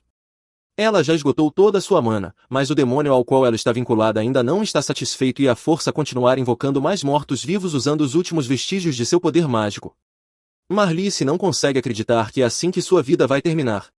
Ela revela que Tristan fez um pacto com um demônio avançado apenas para assassinar a princesa, e agora esse mesmo demônio está a torturando, obrigando-a a invocar mortos-vivos sem parar nas ruínas da floresta próxima à cidade fronteiriça. Depois de invocar apenas 2 ou 3 esqueletos, Marlice esgota completamente sua mana, mas o demônio, impiedoso, obriga-a a usar sua própria força vital como combustível para continuar criando mais esqueletos. Vendo como a situação na cidade está se agravando, Ulixia percebe que precisa garantir que Lisa esteja segura. Ela retorna ao ateliê para verificar como estão Kurt e Lisa. Ela conta o que ouviu sobre o ataque à cidade e revela que os monstros continuam desaparecendo ao tocar nas muralhas. Ela diz que até os cavaleiros ficaram chocados com isso. Mas quem não ficou surpreso? Isso mesmo, Kurt. Ele explica que isso é algo muito comum em sua cidade natal e que realmente não é grande coisa. Pensando nas palavras dele, Ulixia tem a ideia perfeita para proteger a cidade. Ela se lembra dos cristais que Kurt havia conseguido anteriormente e percebe que poderia usá-los para desviar os monstros da fonte do problema. Ela diz a Kurt para permanecer no ateliê com Lisa. Quando eles perguntam o que ela pretende fazer, ela responde que vai destruir a fonte do mal através das ruínas. Nosso protagonista, sempre disposto, se oferece para acompanhá-la, mas ela recusa, pedindo que ele permaneça ao lado de Lisa. Kurt, modesto, acha que ela o está deixando para trás porque ele é fraco. Alguém precisa sussurrar para esse homem que ele não é fraco. Ele diz que ela deveria sair logo para que ele não morra ao tentar segui-la. Tentando encorajá-lo, Ulixia sussurra que não está deixando porque ele é inútil, mas sim porque há rastreadores à espreita e ela precisa que ele proteja Lisa. O rosto de Kurt se ilumina, contente por não ser inútil. Imediatamente, Ulixia corre para encontrar os cristais. Ao localizar as pedras, ela se dirige ao quartel dos cavaleiros. Como já tem uma relação de confiança com o general Alad, ele a reconhece na hora.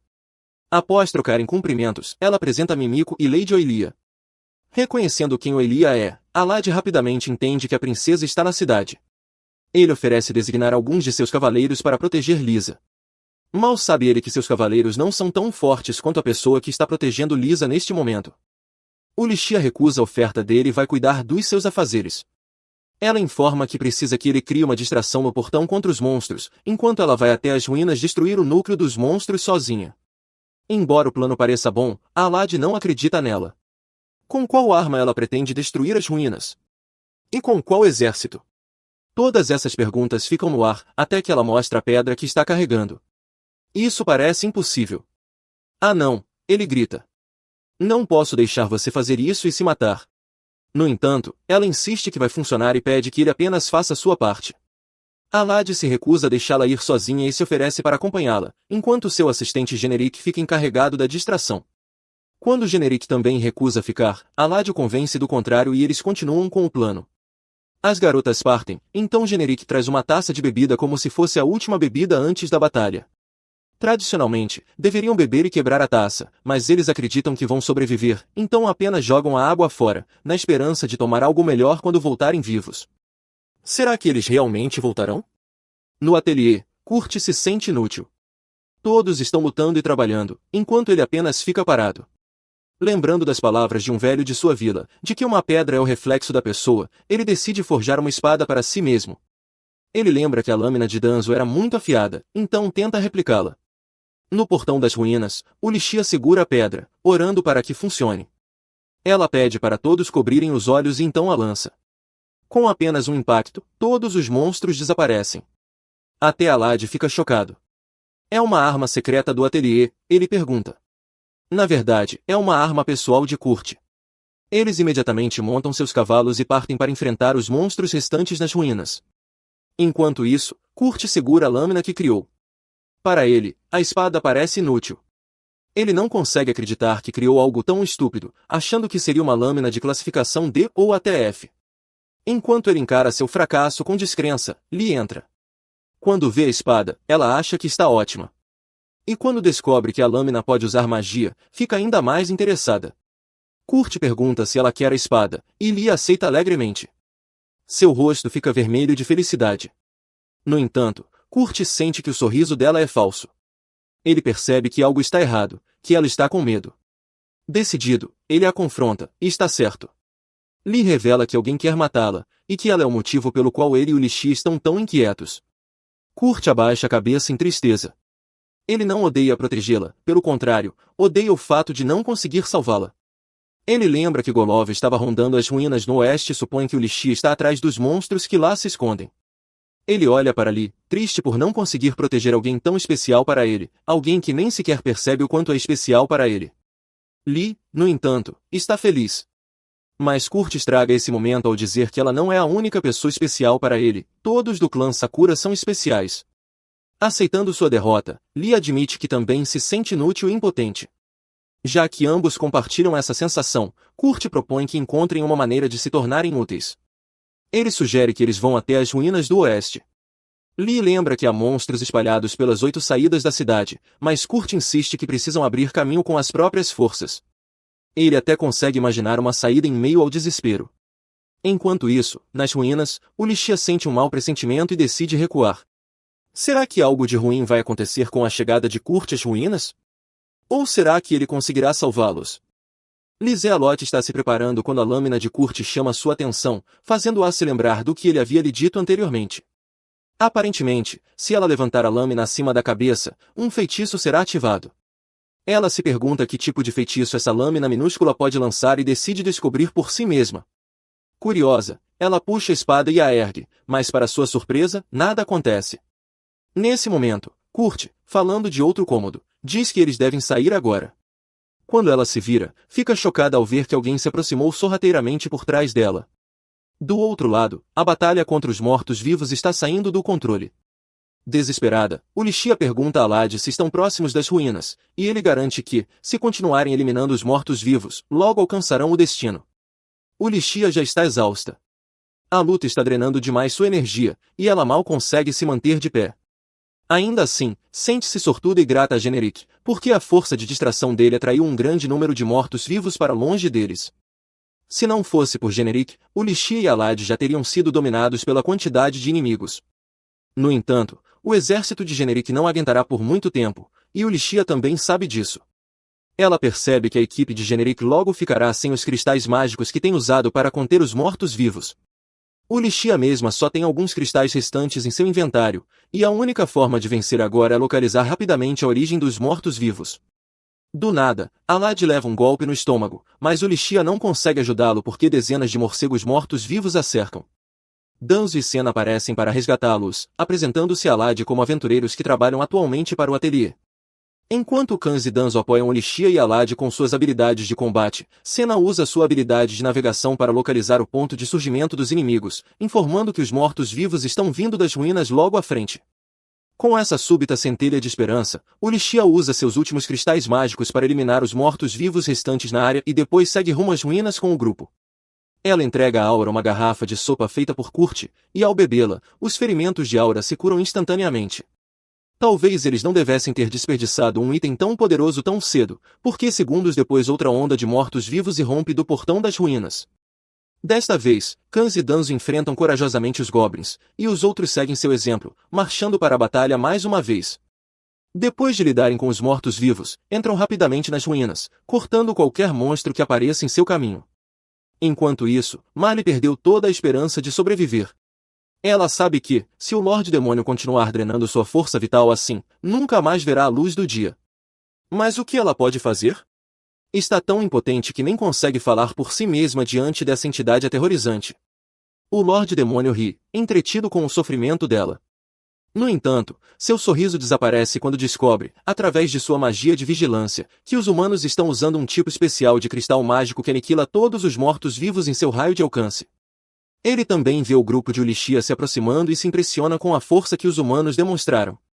Comenta como estava entediado, apenas esperando ali por horas. Então, decide enfrentar pessoalmente o grupo de Lixia. Esperando encontrar algum entretenimento com isso, o grupo de Lixia entra em um corredor onde esqueletos começam a emergir do chão. Suspeitando que aquele seja o gerador dos mortos-vivos, eles usam imediatamente um cristal mágico, subjugando os esqueletos. Mas a verdadeira batalha está apenas começando, pois o Lorde Demônio aparece diante deles naquele exato momento, sorrindo de forma ameaçadora. Com um único olhar, o Lixia reconhece essa criatura como um Lorde Demônio e esconde seu medo por trás de um sorriso confiante. Ela diz a Alad que basta derrotar aquele inimigo para acabar de uma vez por todas com os mortos-vivos.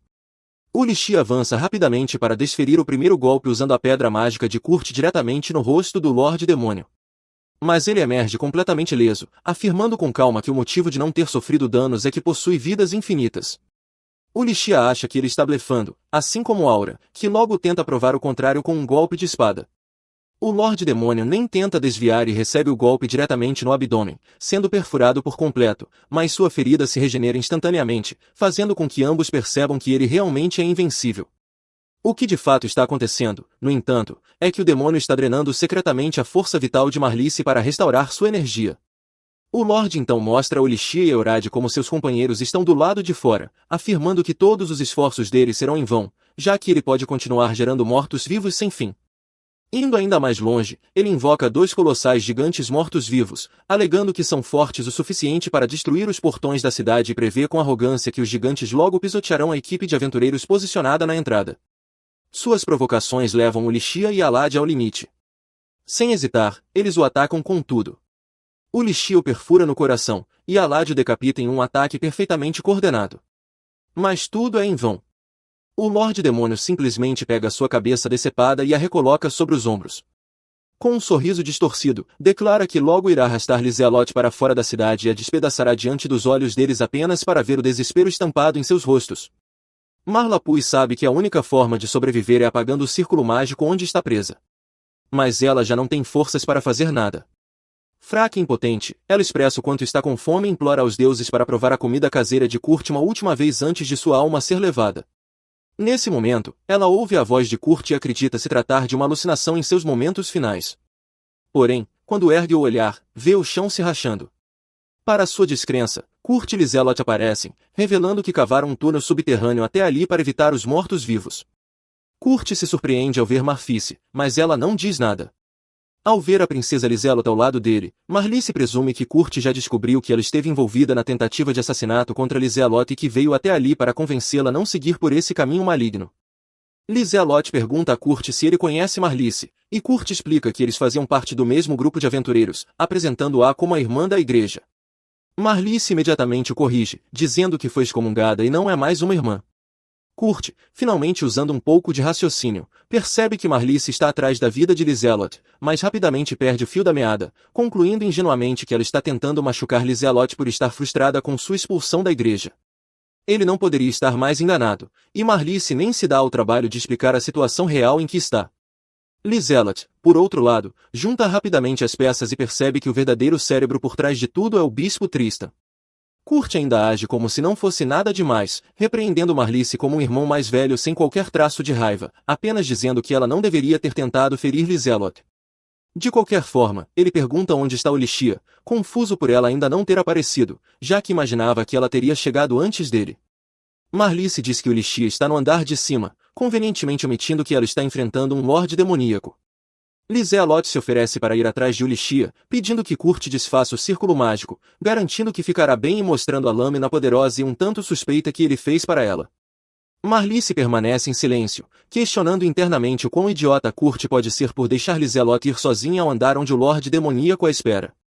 Enquanto isso, Kurt tira de algum lugar um balde e um esfregão e começa a literalmente limpar o círculo mágico como se estivesse lavando o chão de uma taverna, deixando Marlice completamente atônita.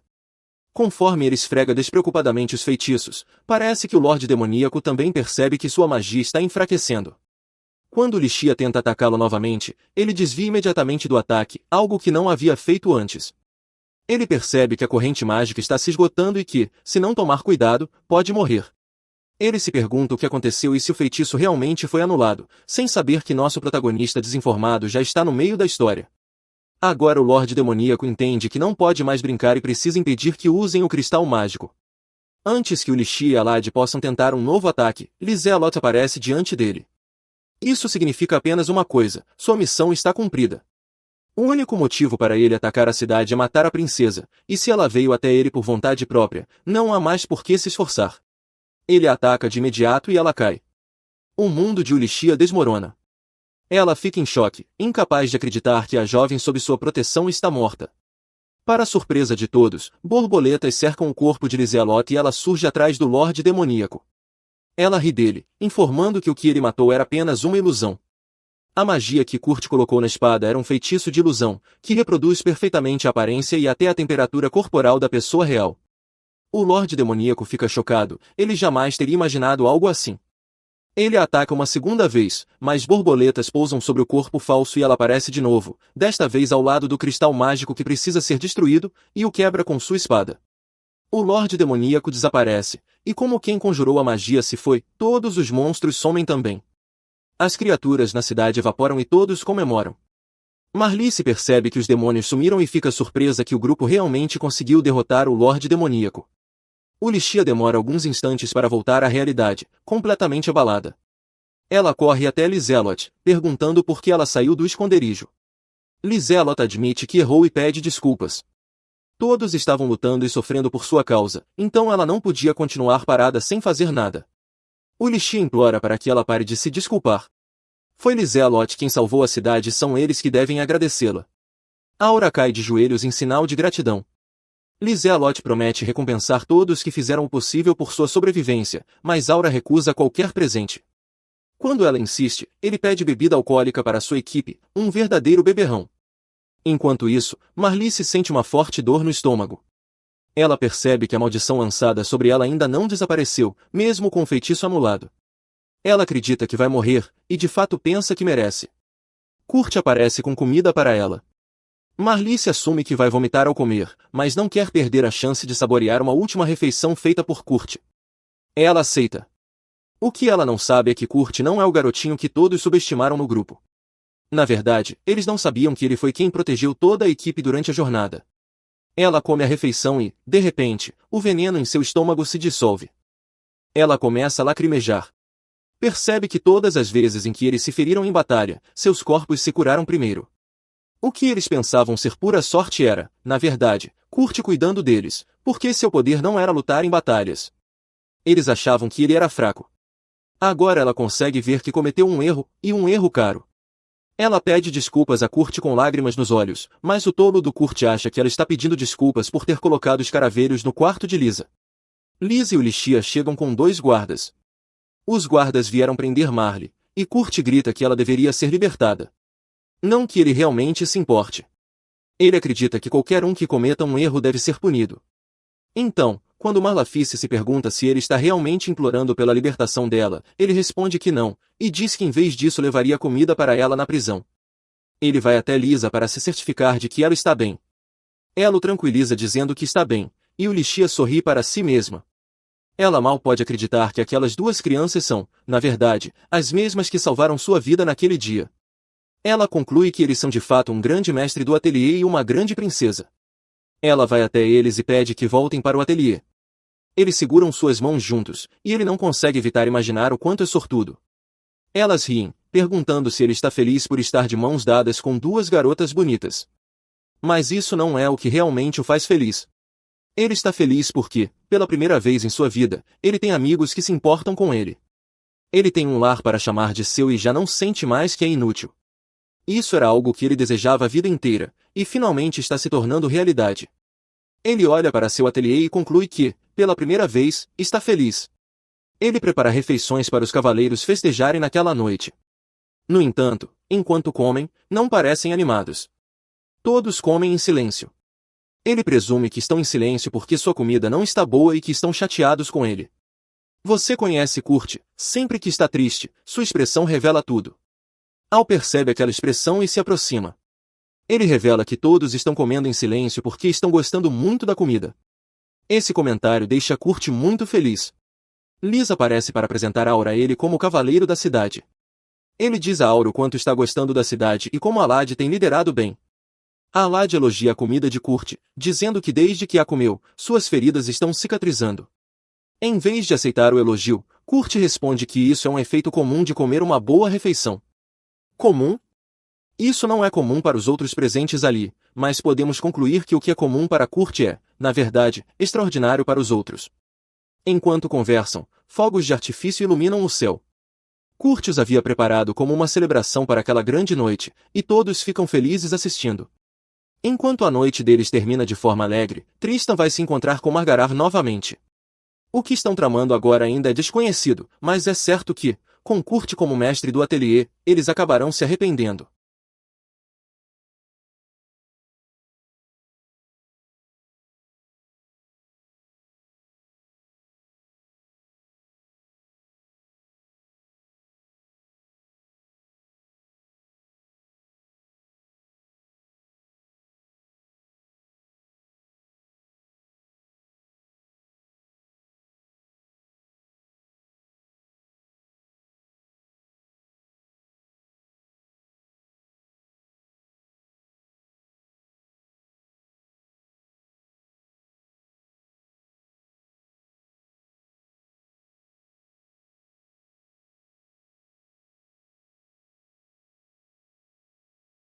Vemos um flashback da infância de Kurt, vivendo em sua misteriosa casa chamada Ust Village.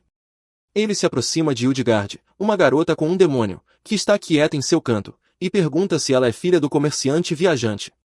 Hilda o ignora inicialmente, mas como ele continua insistindo, fazendo de tudo para puxar conversa, até mesmo chorando, ela finalmente fala, dizendo que seu pai a proibiu de falar com as pessoas da vila. Aparentemente, o pai de Hilda acha que os moradores são um pouco estranhos e teme que ela seja influenciada por eles. De qualquer forma, Hilda deixa claro para Kurt que está falando sozinha, e Kurt, entrando na brincadeira, também afirma estar conversando consigo mesmo. Assim, se apresentam dessa maneira e rapidamente se tornam amigos. Pouco depois, Kurt leva Hilda para ver flores coloridas nas montanhas em seu golem de ferro de estimação. No caminho, Hilda encontra algumas frutas silvestres, e sem saber, decide comê-las. As frutas, no entanto, são altamente venenosas. Felizmente para ela, Kurt, mesmo sendo tão jovem, tem o conhecimento necessário para fazer um antídoto. Pensando rápido, ele coleta algumas ervas, transforma em uma pasta e coloca na própria boca antes de compartilhá-la com Hilda de maneira um tanto constrangedora. O flashback termina aqui, e é revelado que Kurt estava assistindo essa memória de infância em seu sonho enquanto viajava de carruagem com Ulicia e o grupo de aventureiros. Eles estão a caminho de uma vila que pediu ajuda.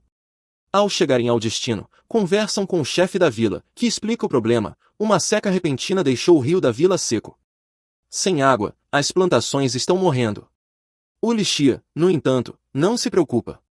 Observando o mapa, ela vê que há um grande reservatório em uma vila vizinha, e percebe que o canal de água do reservatório conecta-se também à vila que precisa de ajuda.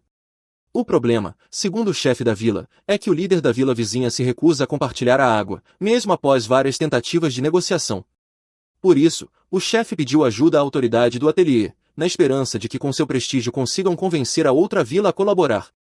Depois de entender a situação, Ulicia retorna ao grupo, mas encontra apenas Danzo, que informa que os outros já subiram a colina.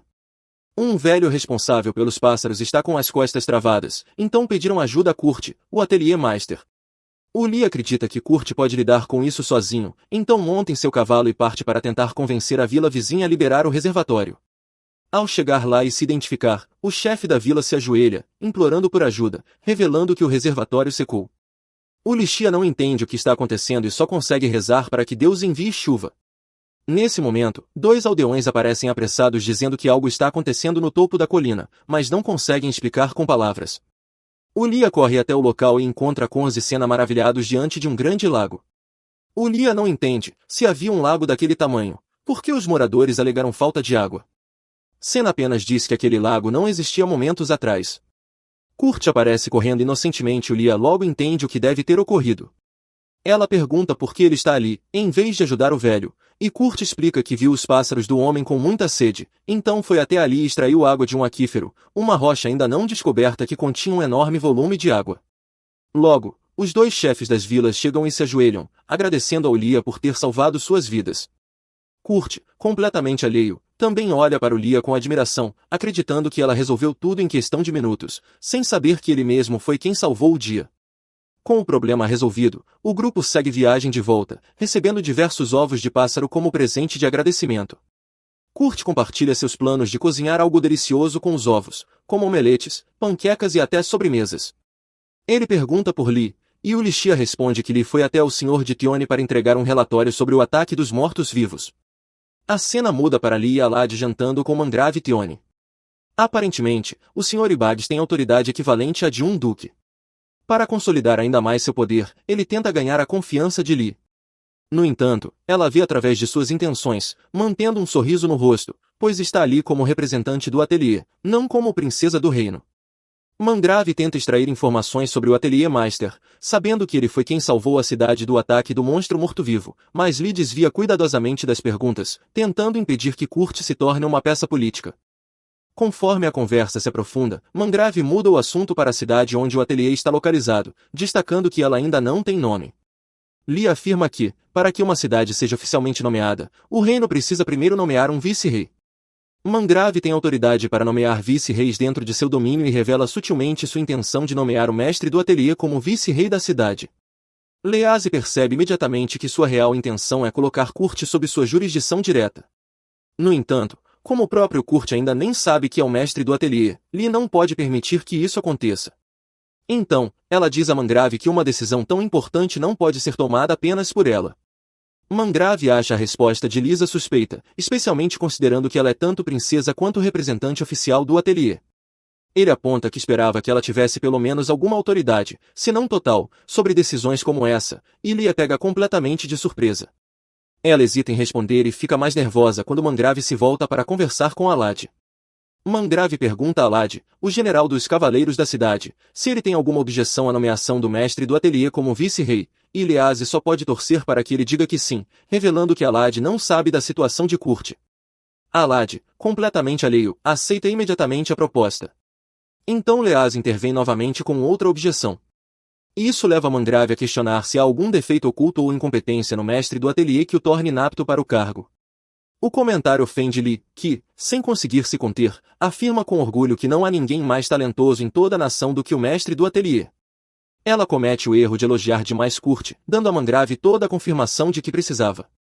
Com um sorriso, ele declara que o mestre do ateliê definitivamente será nomeado vice-rei. Lisa Lat retorna ao ateliê com notícias bombásticas, que bagunçam tudo. O Lia se preocupa com a possibilidade de terem que apresentar Kurt como mestre do ateliê, o que seria impossível, já que ele mesmo não sabe que é um mestre. Ela sugere que encontrem outra pessoa para fingir ser o mestre do ateliê, apenas para resolver o assunto. Mas isso não funcionaria, porque todos os cavaleiros já conheceram Kurt e sabem sua verdadeira identidade. Quem acreditaria neles ao apresentarem um substituto que não é nem tão bom, nem tão forte quanto ele? Lisa Latata aceita a sugestão de Ulissi a princípio, mas, ao considerar que escolher outro para fingir ser Kurt seria como substituir seu amante, ela grita dizendo que não permitirá isso. Não há ninguém como Kurt naquela cidade. Na verdade, em todo aquele mundo. Ela pergunta onde ele está, e Ulissi brinca dizendo que ele está criando uma criança. Espera, isso significa que seu amante tem um filho que não é dela? Se há uma pessoa com delírios intensos naquela cidade, essa é Lisa L. Ela grita que, mesmo que ele tenha um filho que não seja dela, ela adotará a criança e a treinará. Isso é um exagero, mas ela sabe muito bem que é uma princesa e tem poder para fazer o que quiser. Ulysses está apenas provocando. Kurt não tem um filho, mas está cuidando de um ovo que eles conseguiram na cidade que visitaram, e que está prestes a chocar. Sabendo que Kurt nunca faz nada pequeno, Ulysses se preocupa. O que exatamente sairá desse ovo? A preocupação dela se prova válida quando Kurt grita seus nomes, dizendo que o ovo chocou. Em outro lugar, Mimiko está exausta de lidar com os inúmeros relatórios em sua mesa. Ela reclama disso para Lady Oilia, que diz que parece que a máscara de Mimiko está prestes a cair. Falando sobre o trabalho, Oilia conta que o bispo Tristan foi morto e seu corpo foi encontrado.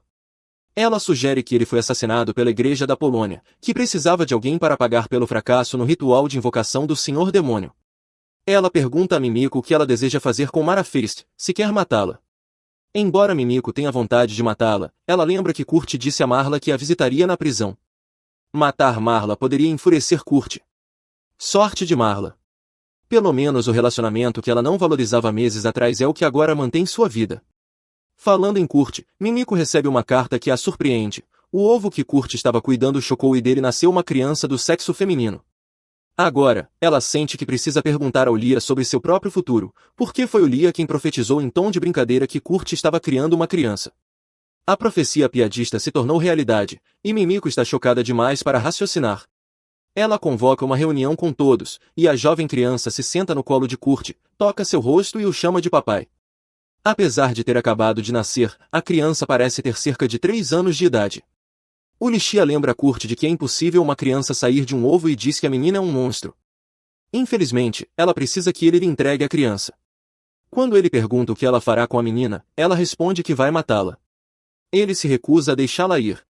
Ele não acredita que uma criança inocente possa matá-los a todos.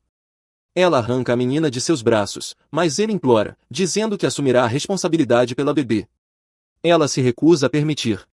No entanto, a criança olha para ela, toca sua bochecha e a chama de mamãe. Ela derrete imediatamente, imaginando seu futuro com Kurt, com a menina como a primeira filha deles. Como se Lisa soubesse o que ela estava pensando, traz de volta a realidade dizendo que a menina não é filha dela com Kurt. Ela insiste que não está pensando que a criança é dela. Mesmo assim, Lisa arrasta a menina para longe. Mas quando a garota toca sua bochecha e também a chama de mamãe, ela se derrete novamente. Ela solta, e Senna a pega no colo. A menina chama Senna de irmã. Quando Senna começa a se deleitar com o novo título, Lisa aparece querendo ser chamada de mamãe pela segunda vez. K também diz a Ulicia que não há razão para matar a criança, pois acredita que se a treinarem bem, mesmo que ela seja má, pode se tornar alguém boa. Ulicia não tem escolha senão aceitar. Lisa começa a se perguntar qual nome devem dar ao bebê. Ela sugere que, já que a menina a chamou de mamãe, pode nomear a criança com base nos nomes dela e de Kurt. Então ela escolhe o nome Curi. Ulia se recusa a aceitar que a menina também a chamou de mamãe. Então, ela considera o nome Yukuri. As duas começam a discutir e a brigar tanto que fazem barulho suficiente para acordar a estranha bebê. A criança acorda e pergunta por que estão brigando. Ela segura as mãos das duas e todas se acalmam. Elas decidem que não se importam mais com qual nome vem primeiro ou por último. Ao ver como a criança traz vida ao grupo, e como todos ficam felizes com sua presença, Kurt percebe que ela pode ser a peça que os une novamente. Ele sugere o nome Akuri, que significa área, como se fosse o elo comum entre eles. O nome é bem aceito pelos demais, e a menina pula de alegria com seu novo nome. Apesar do momento feliz, Ulicia continua cética quanto à origem da criança. Ela envia um pouco de cabelo e saliva para Mimiko fazer testes, pois quer decidir o que fará com a menina. No dia seguinte, Kurt constrói um quarto para a criança na casa. A Kuri fica empolgada, mas para Ulia, aquilo não é um quarto, e sim uma caverna. Ela o construiu de modo que não há janelas por onde a criança possa sair, além de ter encantamentos mágicos ao redor, caso a menina seja realmente má. Como outra precaução, Ulicia também assegura que Lisa e a Kuri não se encontrem, pelo menos até ela receber o retorno de Mimiko sobre os testes. Ela precisa resolver alguns assuntos com Kurt, então o chama para sair. Auri deseja acompanhá-los, mas eles dizem que ela não pode. Ulia pede para Senna cuidar do bebê até que voltem. Durante a viagem, Ulia comenta com Kurt que precisam resolver o que tem que resolver o mais rápido possível para voltarem para Kuri. De repente, ela ouve um som de bebê na carruagem. Pergunta a Kurt se ele também ouviu, e ao confirmar, ela vai verificar. Fica chocada ao ver a Kuri sentada na carruagem. Eles consideram se ela fugiu e o seguiu. Eles não podem levá-la na viagem porque o pessoal em casa ficará preocupado, então precisam levá-la de volta. Contudo, não tem tempo suficiente para isso. Por sorte, Ulia vê uma mulher a cavalo atrás deles e pede ajuda para levá-la de volta. Enquanto está fora, Kurt reflete sobre o que ela teme. Ulia não rejeitou a criança porque não gosta dela, mas porque está preocupada com todos. Ele se questiona se fez a escolha certa e o que fará se a criança realmente for má. Ulia volta e o tira de seus pensamentos. Ela sabe no que ele está pensando e diz que ele tem razão. No entanto, ninguém sabe o que a menina poderá se tornar no futuro, então nenhum deles está errado. Eles ficam ali parados quando um senhor idoso aparece para apressá-los em sua viagem para salvar a cidade. Akuri e Kurt respondem animadamente, enquanto Ulicia permanece perdida no entusiasmo dos dois. A nora do velho chega naquele momento, explicando que seu sogro andou perdendo alguns parafusos nos últimos tempos e tem falado bobagem sem parar. Ela então pede para Kurt e Ulicia não levarem a sério o que ele diz. Em seguida, agradece a presença de todos, revelando que foi ela quem contratou os serviços deles. Antes de falar sobre o trabalho, a mulher comenta o quão bem o casal fica junto com a criança, deixando Kurt e Ulicia constrangidos. Antes que consigam esclarecer o mal-entendido, Auri piora a situação chamando Kurt de papai e Ulicia de mamãe Uli, como se tivesse várias mães. O rosto de Ulicia fica vermelho como um tomate, e ela fica sem saber o que dizer. Kurt, por outro lado, acha que ela ficou ofendida e decide compensá-la com muito esforço. Ele então pergunta qual é o trabalho, e a mulher explica que possuem uma fazenda de porcos, mas os animais estão pálidos e sem apetite. Se isso continuar, todos vão morrer. Enquanto Aurore tenta alimentar os porcos com grama como uma criança inocente, Kurt examina a fazenda e identifica o problema: exaustão por calor. Ele se oferece para preparar uma ração especial para aliviar os porcos, e a mulher permite, dizendo que precisa levar o sogro para uma caminhada. Antes de começar, Kurt procura Ulissia e a encontra no mesmo lugar, ainda com o rosto vermelho. Ela não consegue parar de pensar em viver uma vida de casada com Kurt. Ele percebe isso, mas acredita que ela está furiosa com a situação. Pensando que precisa se redimir, ele começa a preparar a comida enquanto a Curi corre alegremente ao seu redor. Após alimentar os porcos, Ulissia volta à realidade e começa a se esbofetear por ter se deixado levar por fantasias inapropriadas. Ela tenta convencer a si mesma de que não se sente atraída por aquele garoto sem cérebro, que está apenas cumprindo sua missão profissional de protegê-lo. Mas, ao olhar para ele, seu coração acelera e ela se pergunta o que esses sentimentos significam. Nesse momento, um dragão sobrevoa e pousa diante de Kurt e Aurore. Ulissia entra em pânico, mas o dragão não é hostil, ele só quer comer a comida preparada por Kurt. Ele tranquiliza Ulissia, dizendo que é comum nas áreas rurais como sua vila os dragões aparecerem para comer ração de animais. Ulissia sabe que isso não é nem um pouco comum, mas decide não discutir. Para Aurore, é a primeira vez vendo uma criatura tão majestosa e, inocente, pergunta se pode acariciar aquele cachorro. Kurt explica que aquilo não é um cachorro, mas um dragão bebê.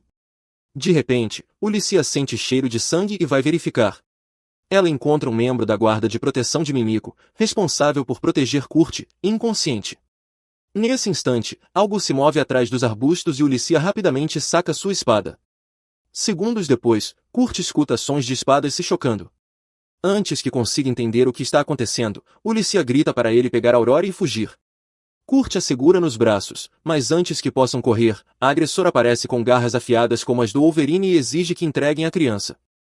Kurt, por razões óbvias, interpreta errado e acha que ela está falando do dragão bebê, perguntando se ela é uma caçadora de dragões. Mas Ulissia não acredita nisso e sente que há algo mais sinistro. Ela insiste para que Kurt fuja. Demonstrando mais inteligência que o protagonista, o dragão agarra Kurt e Auri com a boca e voa para longe. Ulissia tem um momento para admirar o talento de Kurt, já que ele conseguiu domar um dragão que normalmente nunca se aproxima de humanos. Ela então encara a agressora, bloqueando seus golpes, mas sabe que não conseguirá manter o ritmo por muito tempo. A mulher, que parece saída de teu, derruba Ulissia, que mal consegue se levantar. Ulissia exige saber quem é a criança que ela quer, a Curi ou o dragão. A mulher não responde, achando que Ulissia não sobreviverá para fazer algo a respeito. Para provar isso, ela desarma e fere seu estômago, fazendo-a cair de joelhos. Mesmo assim, Ulissia continua lutando com tudo que tem e joga o cristal mágico de Kurt nela como último recurso, como se fosse uma granada. Enquanto isso, a mulher que os contratou caminha com o sogro, quando ouve um estrondo. Ela se pergunta o que foi aquilo, e o sogro diz que é o senhor demônio causando destruição. Ela ignora, como antes. Ulissia acha que a batalha acabou. Mas a mulher emerge da terra revelando chifres, ela é uma demônio. Talvez o próprio rei demônio que o velho alertava. A mulher confirma, dizendo que sabe que o grupo de Ulissia já derrotou um Lorde Demônio, revelando que os observava desde o ataque à cidade. Ulissia se pergunta o que fazer agora. Sem armas, ela desiste, torcendo para que ao menos Kurt esteja seguro, supondo que ele voltará para a cidade com o dragão. Ao aceitar o fim, ela sente-se aliviada por ter conseguido protegê-lo. Mas o som que ouve ao lado atrás de volta à realidade. Aquela voz é Kurt. Ela não acredita que ele voltou. Vários pensamentos surgem. Voltou com o dragão? Está com habilidades de dragão para lutar? Mas mesmo que quisesse lutar, suas habilidades de combate são péssimas. Quer dizer, são as piores possíveis. Ela não consegue imaginar perder justamente a pessoa que vinha protegendo. Para piorar, o dragão joga Kurt contra uma árvore. Sim, ela tinha razão. Montar no dragão não fez de Kurt um melhor lutador. Ele ainda é o mesmo sujeito medíocre de sempre. Que pena! Ela corre até ele, perguntando por que voltou, por que decidiu morrer, sabendo muito bem que não sabe lutar. Ele admite que tomou uma decisão precipitada, mas voltou unicamente para fugir com ela. Ela ainda nem conseguiu assimilar essa realidade quando houve outro barulho. Ah, que dia! Ela vê vários porcos correndo na direção deles. A poeira que eles levantam distrai o demônio, e os dois sobem em um dos porcos e escapam. Enquanto estão no porco, ela pergunta sobre Aurori, e ele diz, Auri está em algum lugar seguro, esperando por nós. Ela também pergunta se o que Kurt fez é normal. Por que decidiu morrer? Ele admite que foi sua decisão mais impulsiva, mas que não poderia deixar alguém precioso para ele morrer enquanto fugia. Ela se sente estranhamente indiferente por dentro. Ele acabou de chamá-la de alguém precioso. Comparada a Lizelot, que era apenas uma iludida, ela sabe que quando ele a chama de preciosa, ele fala como amiga. Ela nem tem tempo para pensar nisso, pois uma chama se espalha pelos porcos. Eles desaparecem, e ela cai junto com ele. O demônio retorna, com fogo nas mãos. Ela pega a espada de Kurt para lutar. Não tem a real intenção de enfrentar o inimigo, pois sabe que não tem força para derrotá-lo. Kurt voltou para salvá-la porque confia nela, então ela não pode trair essa confiança. Ela planeja usar a técnica de fogo cortante para atravessar as chamas. É uma técnica muito delicada que ela nunca conseguiu executar corretamente, mas tenta a sorte. Ela tenta cortar o fogo, mas não funciona. Surpreendentemente, ela está ilesa. Vê Aurori em sua cabeça e percebe que o demônio retirou as chamas. O que isso significa? Será que Aurori era a criança que o demônio estava procurando? Essas perguntas ficam em seu coração, sem resposta. Antes que possa falar, ela desmaia e o demônio vai embora. Kurt a cura rapidamente, e Aurori a toca, dizendo que ela ficará bem. Ela abre os olhos e responde que está bem. Muitas perguntas passam por sua mente. A primeira é como a Curi havia pulado em sua cabeça mais cedo. Ela pergunta o que aconteceu e, para seu choque, Kurt diz que a Curi não pulou. Na verdade, ela estava muito longe no momento do incidente, o que significa que usou magia de teletransporte. Isso choca mais ainda. O Lixia sabe que portais de teletransporte não são uma magia desenvolvida em seu mundo. Mesmo entre os que tentaram, ainda é considerada uma magia rudimentar. Para piorar, Aurori se teletransportou sem uma pedra de teleporte. Ela pergunta se Aurori conseguiria fazer isso de novo, mas a menina diz que não. Antes que possa perguntar mais, Pig chama sua atenção, e eles veem todos os porcos doentes ao redor. Kurt e Auri vão curá-los imediatamente, e o Lixia devolve os porcos à mulher. A mulher pergunta sobre o marido dela, e, ao invés de explicar que ele não é seu marido, o Lixia apenas diz que um aldeão o ajudou e que ele foi agradecer ao aldeão. Esse aldeão não é outro senão o dragão. Enquanto voam, o dragão chama a atenção de Kurt para algo, e ele vai. Auri e o Lixia seguem viagem. O Lixia continua pensando sobre Aurori. Pergunta se foi ela quem dissipou a magia, e a Curi diz que não, o que significa que o demônio retirou o fogo. Por que ela fez isso? Foi por causa de Aurori? Essas perguntas continuam rondando sua mente. Ela precisa investigar mais sobre Aurori e, felizmente, ainda está viva para fazer isso. De repente, elas veem o dragão trazendo Kurt de volta, e ele está acompanhado de uma visitante. A visitante é o demônio. Há muitas perguntas a serem respondidas, e ele começa a responder. De fato, quando o dragão o levou embora, ele encontrou o demônio ferido. Ele não sabia o que fazer, então tomou a iniciativa de fazer um antídoto para ela. Ela pergunta o que ele está fazendo, e quando ele diz que é um antídoto, ela o chama de tolo por querer salvar seu inimigo. Ele admite que é estúpido, mas diz que não a vê como inimiga. Pois se ela não tivesse retirado aquele feitiço, tanto a Curi quanto o Lixia estariam mortas. Já que um bom gesto merece outro, ele irá ajudá-la. Ele prepara o antídoto e dá para ela beber. Ela bebe. Subitamente se sente ágil, mas logo desmaia novamente. Ele admite que adicionou uma dose para dormir ao antídoto, e que ela dormirá por cerca de 3 dias. Por mais que ele queira ajudá-la, ela feriu seu povo. Mesmo sendo uma caçadora de demônios, ela não deveria machucar humanos, e essa será sua punição. Ela fica chocada, mas ele a coloca em sua carroça. Ver a demônio deixa o Lixia com sentimentos confusos. Isso é arriscado? É certo? Ela não sabe.